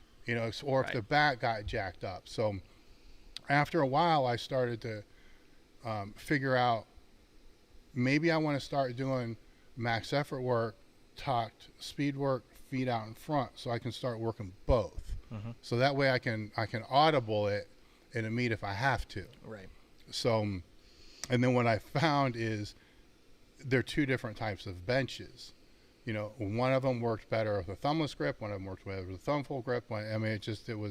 They became two different exercises. So I just started working both of them in there. And with shirt crap that I would do, I could do more with arch because I could restrict the range of motion a little bit. And that's what people are looking for, is just to reduce the range of motion. But it was always to the detriment of my deadlift. Right. And it was always at the risk of the potential cramp. Sure. Because of that. And I had to spend a lot of time working. I don't even know if you want to call it, I guess you would call it flexibility of the spine, right? I mean, it's not, but right. I'm really working on the ability to arch a bigger arch with stupid shit, with foam rollers and everything we tell people not to do, to be able to get into that better position. And what I would normally always end up defaulting back to is, especially if in today's world of Raw, I don't even know if I would ever arch. Yeah. I think you can get greater stability and greater, not to the extent people are arching, right? I think you can get greater stability, greater power, drive through the floor with your feet than you can if they're pulled under. Yeah. It's depending upon the person. It's shorter people sometimes can get in there a little bit different. If they can squeeze and hug the bench with their thighs, which is harder for the bigger people to be able to do. It's easier for the short to be able to lock in their thighs, because you lock in your thighs into the bench, that changes things real quick. Oh yeah. Because now a lot of that tension's being alleviated off of that, because it's not really going down into the floor that much, because you're pushing it in. So my question would be, if you're a full meat lifter, is it impacting your deadlift? And if it's impacting your deadlift, by how much? And if your bench is increased more than what it deficits your deadlift, by all means keep doing it. So you bench 50 pounds more, you lose 20 on the deadlift. Normally what I see is you might bench 10, 15 pounds more, but you lose 50 on the deadlift. Right. So you got to strategically think out what you're doing. There you go. It's just a very compromised position. Absolutely, right? And if it's causing pain. I mean, you have the high honor of the McGill. Yeah, well, what's going on there? Well, anytime you're loading into a hyperextended position, like you're putting more stressors potentially on like the facet joints, and like there's shit going on that you may be just doing more harm than good, because realistically at the end of the day, if you are trying to compromise your strength to get quicker results from a shorter range of motion, you may potentially be shortening your career and the length of time that you can train and compete. Yes. So I think there is always a need to kind of look at the situation and say, okay, I'm putting myself in this position and it's causing pain that negatively impacts the rest of my life or the rest of my training session, but I can bench 15 pounds more. Yes. See, the counter argument, they're always going to give you anecdotal and say, well, this person Sure. has this huge, arch like this. Sure. But what gets lost in that conversation is, and I'm just making shit up here, but it's just an example. This person, has a gymnastic background. All right. Has a decade of training to be able to get into that position to where I don't want to say their spine is used to that position, but it's trained and been trained to be in that position and supported in that position, and took a decade to be able to get there. You're trying to simulate that in 6 months to 2 years. Right. So that's lower the expectations, I think, is kind of what we're saying here with that.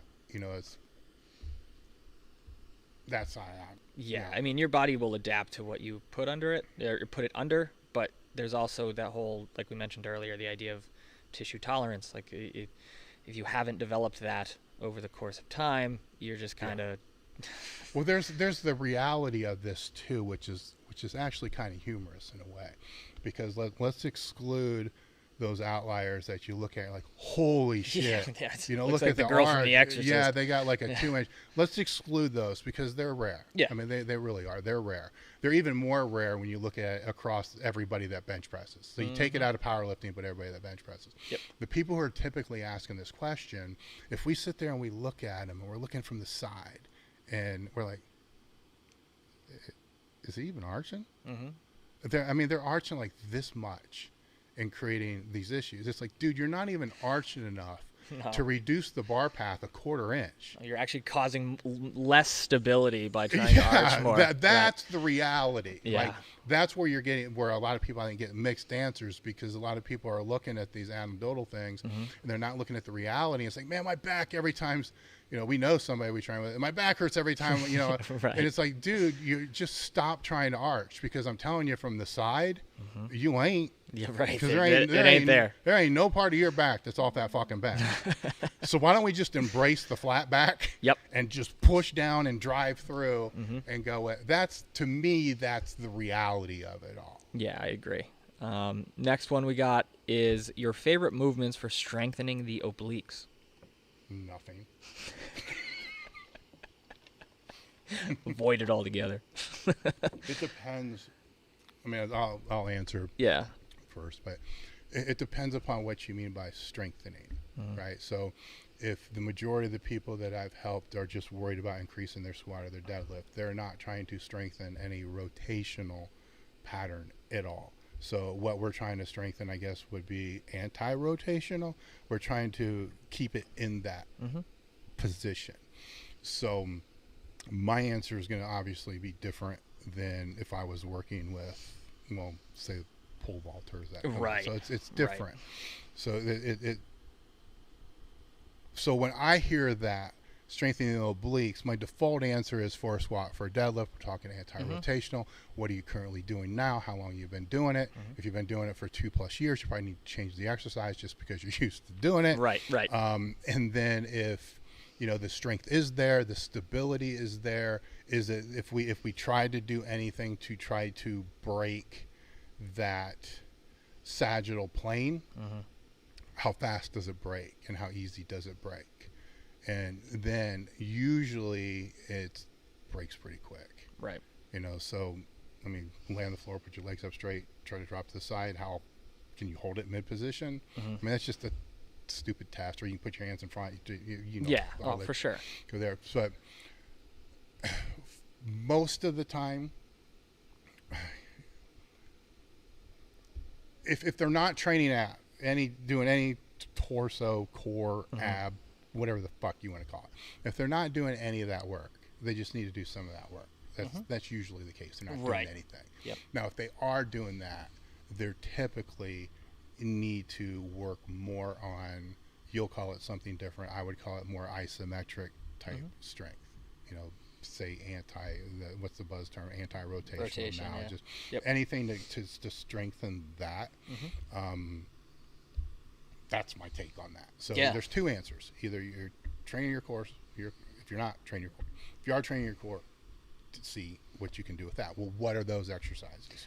They're stupid. So I'll let you. Yeah, that's stupid functional shit. So very simple. Suitcase carries, right? Like, And focus though. and really focus. That's where people fuck it up. You just like pick something up and just move. You don't need the 10 pounds. Just focus. Put your hands on your side. Are you actually doing what you're supposed to do? Not only that, even to regress that even further, I would say if you do a side plank correctly, I think you'd be surprised at how weak most people are at doing those correctly. I know me and Brian shot a video going over the big three, and even our very strong demo model that we had, she was shaking when we were doing the side planks, right? So, and for a lot of people, it's probably going to be too much. absolutely, yeah. So you may have to regress to your knee. You may have to, kind of adjust as you go. But the idea is like Dave was saying, is if your goal is to just get a bigger squat, bench, deadlift, you're always going to be utilizing your torso as one piece, right? You're never really going to be isolating in those movements. But the idea is you should implement some sort of a bias to that anti-rotation, so the obliques are doing a little bit more than they normally would, right? Because you never know. You get into a shitty position on a squat, maybe you start twisting a little bit. You don't want to break as soon as you get out of those planes of motion. That's why having an off season, like GPP phases, right, are so important to be able to work on some of this shit that you normally won't leading up to a meet. Yes. Right? I mean, there's these are the things that I use in those off season. I don't really have a season. Yeah, right. What I use in Sure. the phases are targeted more towards that. That most people won't have access to, but I'm going to put it out there just to demonstrate how I implement these things in there, because if I go too long without putting those things in there, something breaks. Right. For me, it just happens. I'm not going to say it's going to happen to everybody else, but you do this long enough, you don't pay attention to Sure. the details, something's going to break. A tsunami bar. Yep. And when I do the tsunami bar squats, I'm not so concerned with the depth, even though I try to go as deep as I can. I'm not concerned about weight. I'm concerned about when I stand up and that bar is moving. Am I flexing my ass? Am I flexing my obliques? Am I keeping in a braced position while that bar is still moving, right? So that is, in a way, anti-rotational. It's absorbing all that. And if I'm not feeling it in the ass and the abs, then I am not flexing hard enough. It's not a matter of the weight on the bar. It's a matter of how hard am I flexing. Yep. Everybody knows what a side bend is. Listen to me before I get lambasted. I'm not telling you to do a fucking side bend.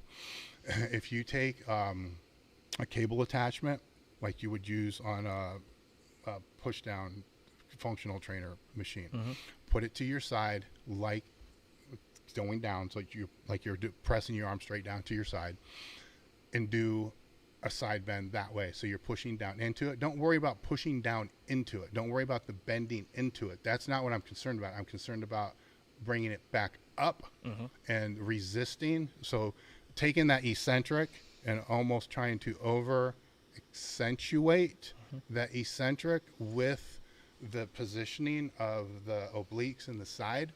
While I'm doing that, again, weight's not, because your triceps are going to get fatigued. I mean, you don't want that shit to be fatigued. This is a learning. I almost think of it more as an educational thing. Are my obliques firing? If there's that word, activated firing. Right. Are they doing what I want them to do to the extent that I need them to do? And normally when I have to reintroduce these things, when I'm just coming off of having to reintroduce them for a few weeks, it's bad. I mean, it's really bad, to where it's like, fuck, I don't even know how to get this bad. And then you have that meathead conversation. Well, how'd you let this happen, you fucking idiot? You know better than this. Right. But the only reason I'm throwing those out there is because they're, you don't need to get on the ground. I mean, they're washed up meathead type things, right? So it's easier to do. You don't feel like an idiot trying to do them. But you better know how to contract and have the intent of the muscle groups you're trying to work, or these things aren't going to do shit for you. Another good one I like to do is a seated band Zercher, where I just pull back into. Again, that's completely worthless if you don't know what this is supposed to do. The things that you're talking about, the planks and those things, those are going to introduce you to what it should feel like. That's it. Right? So once you get that down, then you can move off to trying to find other things that have that same intent. Because the suitcase carry is the one I see fucked up more than anybody. Oh, yeah. Anything. They just grab something and start walking around. And it's like, dude, if you do this right, just one trip down this little gym, you're gassed. You should be ready to go the other side. This shouldn't be like you're going to go walk around the block carrying a fucking... and if you can and do it right, fucking all the power to you. Yeah, then you probably graduating from having to do this. Find something else. Yeah, no, I definitely agree. It like we had mentioned earlier with the activation stuff, it's just bringing awareness to the area, making sure that you're, feeling what you're supposed to feel. Another question. Here we go. From our buddy Helmet here. Let's see. How did you guys at Westside develop so much hip mobility for ultra-wide box squats without wear and tear on your hips? Did you guys ever stretch or work on mobility at Westside? I laugh because you definitively had wear and tear on your hips. Yeah.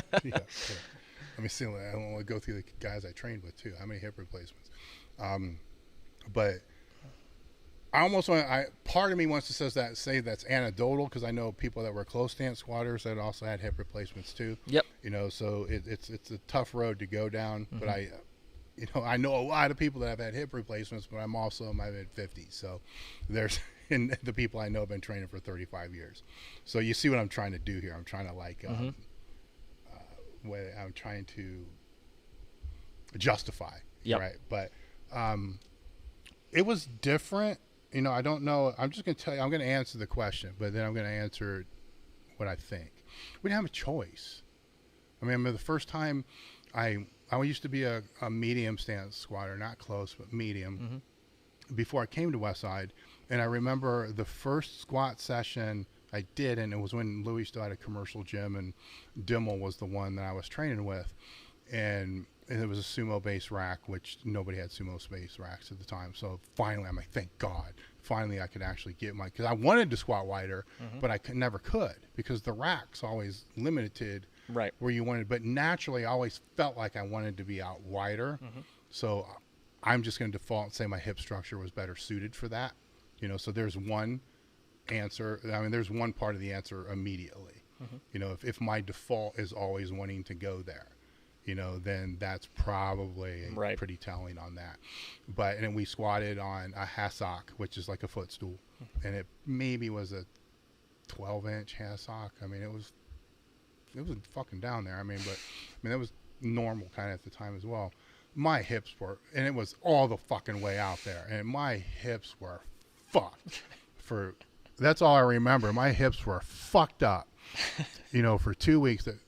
That my hips were fucked up, and I remember I could barely breathe because we were working on 45 seconds rest with 455. It's like boom, boom, boom, boom. Like fuck. I'm like, I can't let Matt. He's stronger than me by far. 1,000-pound squatter at the time, but to me, it's just fucking. I can't let this fat fuck beat me on this. It's 45 seconds. If anything, I should be able to. It's not that heavy. I should just be able to outlast him because it's 45 seconds. He's got to die. I was so wrong. But my hips were just blank. But there wasn't, even when I did the earlier seminars before I knew better, I'm kicking everybody. Get your fucking feet out. Get your feet out. Everybody squat wide. It didn't matter who the fuck you were. Squat wide. And there's still people like that today. I don't feel that way. Anymore, and it wasn't really a gear thing. It was fucking everybody. I didn't care what sport you did. Get out there, wider stance. And to a degree, I still do believe this is true.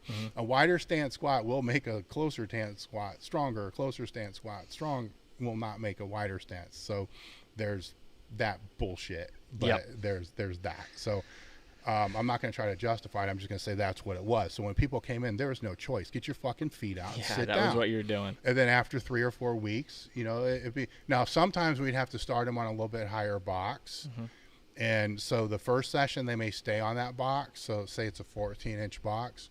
And then the next session, they might go 14-inch box for the first 4 sets, pull a mat out for the next 4 sets. And then the next week, it might be starting at that 13.5 for the first 4, then pull it out until we got them to where it needed to be, which for most of us, it was a 14-inch box. Now where that is, relatively to parallel. I mean, back then it was lower than what I'm going to use now, but my ass is bigger. So that makes up that difference too. That's how we did it though. We worked it down by rubber mats over a period of time, but we're always trying to work it down. And then even with the ones that, like myself, that were there for a longer period of time, every now and again, the fuckers would pull a mat out, just to see, are you able to still maintain your positioning and your tightness lower, because say you get to a meet and you got to go a little lower because the opener or judges or whatever it was going to be. So we worked it a little different than what I would have people do now. So it was forced upon us. I mean, that's not what I would do. So first off, I would determine, I mean, we've already answered some of his questions. At this point, I agree with what Sam was saying for you. Just find a squat position you feel comfortable with and use it. And this is going to sound a little fucked up, but a shitty looking squat that maintains a shitty looking squat 2 months from now, but is 50 pounds stronger, is still a stronger squat. Correct. Right. And it's still a stronger person. So sometimes the positions beginners are trying to put themselves in, they're not prepared for, B, they're not strong enough for, and C, they don't have the mobility for. So find what you can do and then stay there. This is another reason why I kind of really like the box squat, because you can take them up a little higher, find that good spinal position that you want, find the bar path that you want, use the higher box, get a little bit stronger on that, knowing phase 2, phase 3. Just gives you that ability to adjust as you go. Know where you want to go. Like, so the conversation that we would have, say if he's out in one of these train your ass off things, is where you want to be here in a year. And then just back it off and say, okay, let's go to the high box with this position here that you're comfortable with. That you feel solid with, that you no longer question yourself about. This is your position for the next 3 weeks. Roll with that. And then go here, because here's where you want to be in a year. You got how many 3-week phases until you get there? A lot. Yeah, absolutely. So it's a lot of practice. We have a business question that came in from Michael Holder. Dave, if you had a $1,500 budget to start your personal training passion in a small garage, and you already had a bench, a barbell, and 300 pounds of plates, training newbies only, what would you invest in? So he has the bench, he has a bar, 300 pounds of plates, and a $1,500 budget to add to that. Training general population, newer lifters. My first question is, what do you need $1,500 for? I mean, seriously. Yeah. Going into business, there's, I mean, this can be. This is a whole nother, I feel like another episode. This can be a long, I mean, what do you have to work with? Right? Because I can sit here, I'll just throw out examples for us. I can sit here and name several positions that I'd love to have. Like, we need X position, we need X position, we need X position. Fact of the matter is, I don't have the capital to do it. Right? So what can we do? Right? That's the question. So even when we have our meetings and our discussions, it's like, okay, we know where we want to go. Right? And we know what the first solutions for all those are going to be. But then it has to pivot to, okay, what can we do? Because then that changes everything.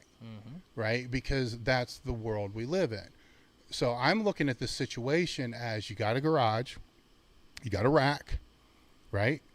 Is that what he said? He had a rack? Did not say rack. So bench, barbell, weights. Okay, bench, barbell, weights, right? So you got a garage, you got bench, barbells, weights. What do you not have? What do you not have? I mean, you want to start this personal training business. What do you not have, which is part of this equation, that's necessary for this business to work? What's missing? a client. Yep. You can train people with calisthenics in a park. Mm-hmm. You know, even let's just think back. Let's put this in perspective. When the C word, you know, I don't know. Like I said, I still don't know. What the fuck? We don't monetize. We don't make any money on this shit anyhow. So with the, you know, during COVID, when everything was locked down, even the people that others would look up to and say, that's a great trainer. That's a great trainer. That's one of the best personal trainers in town. This guy's got the best facility in town. This is the best dude in town. This is the guy that gets all the referrals. Yep. All those people had to find a way to train people in a fucking park. Mm-hmm. Meaning they had less than this guy has right now. Yep. And made it work. Mm-hmm. Right? So what do you have and what you don't have? You need a client. Oh, yeah. Get a client, right? That's the first thing. Mm-hmm. I don't care if you need to train them for free. I don't care what you need to do. Get a client. And then from that client, you know, I'm more slow growth person. You know, from that client, then then you can start working. What's your referral system? Mm-hmm. Because in the market you're in, referrals are everything. You can do Facebook marketing. The whole Instagram thing kind of blows my mind with a personal trainer working out of a studio type.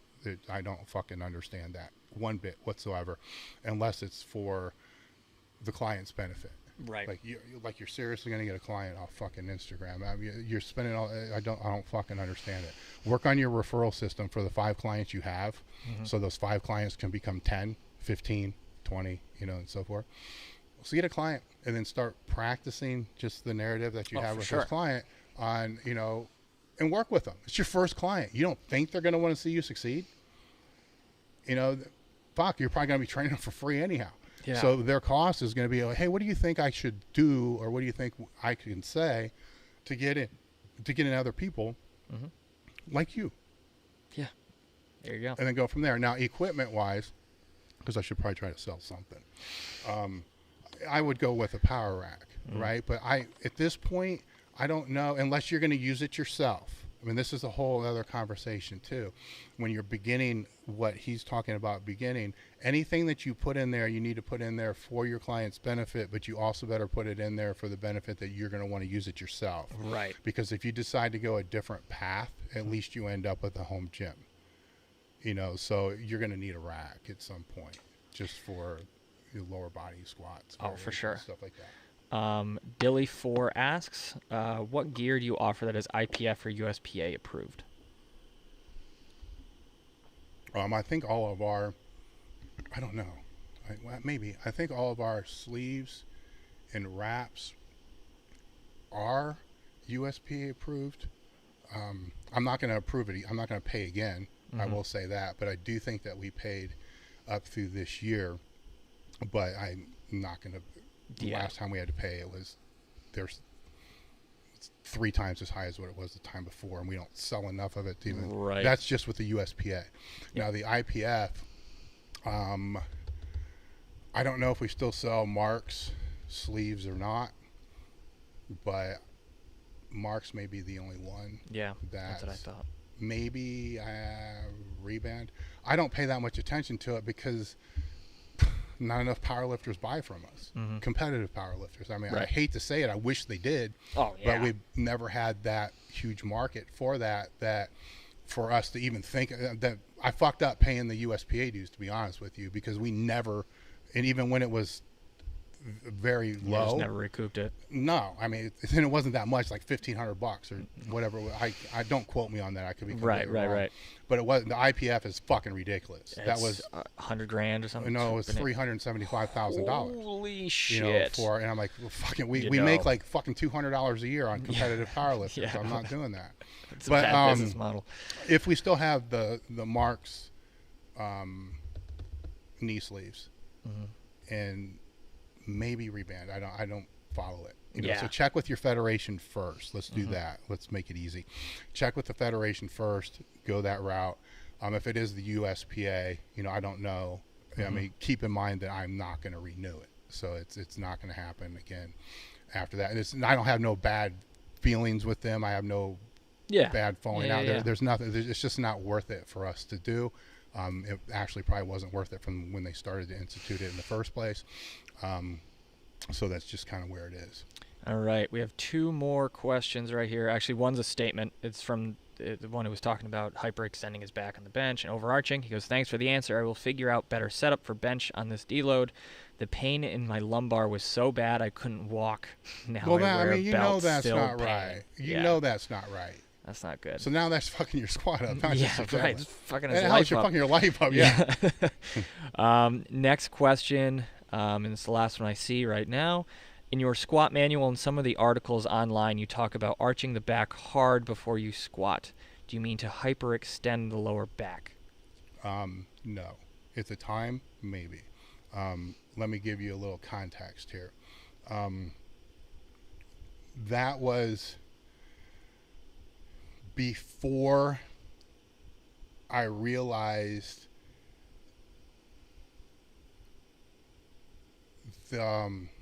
I was never actually telling people to like good morning the stuff out, right? What I was seeing with everybody I was working with at the time is they had their hips all, this is using a monolift.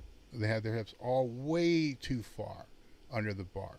So when they would go to pick, they'd almost fall over, right? So my cue for that was hips back, arch the bar out. That put them in that position to where the hips were closer to the bar. They were able to use their legs to actually stand straight up with the bar. So when I say that was before I realized, I'm not saying it's before before I realized that the words, like I want to say before I realized words matter, but context matters, right? Because a lot of those things where I was only writing for 3 or 4 years, in the industry. So I was writing what I was telling people in the gym, writing what I was telling people in the seminars, and writing what I was telling people as a personal trainer. I mean, I was writing what I was telling people from, Gen Pop all the way up to advanced lifters and strength coaches and the athletes I was working with at the time. This is what I was telling them to get them in the position that I needed them to be in. So I was just naturally taking what I was telling people, putting it on paper. And then it took me a while to realize when it was on paper what was actually happening that people were doing. Right. And then it's like, oh, wait a minute. That's not that. Yes, that's what I was saying, but what I was saying isn't really the intent that I was having see, because I was trying to have them compensate for what was being compensated the other way.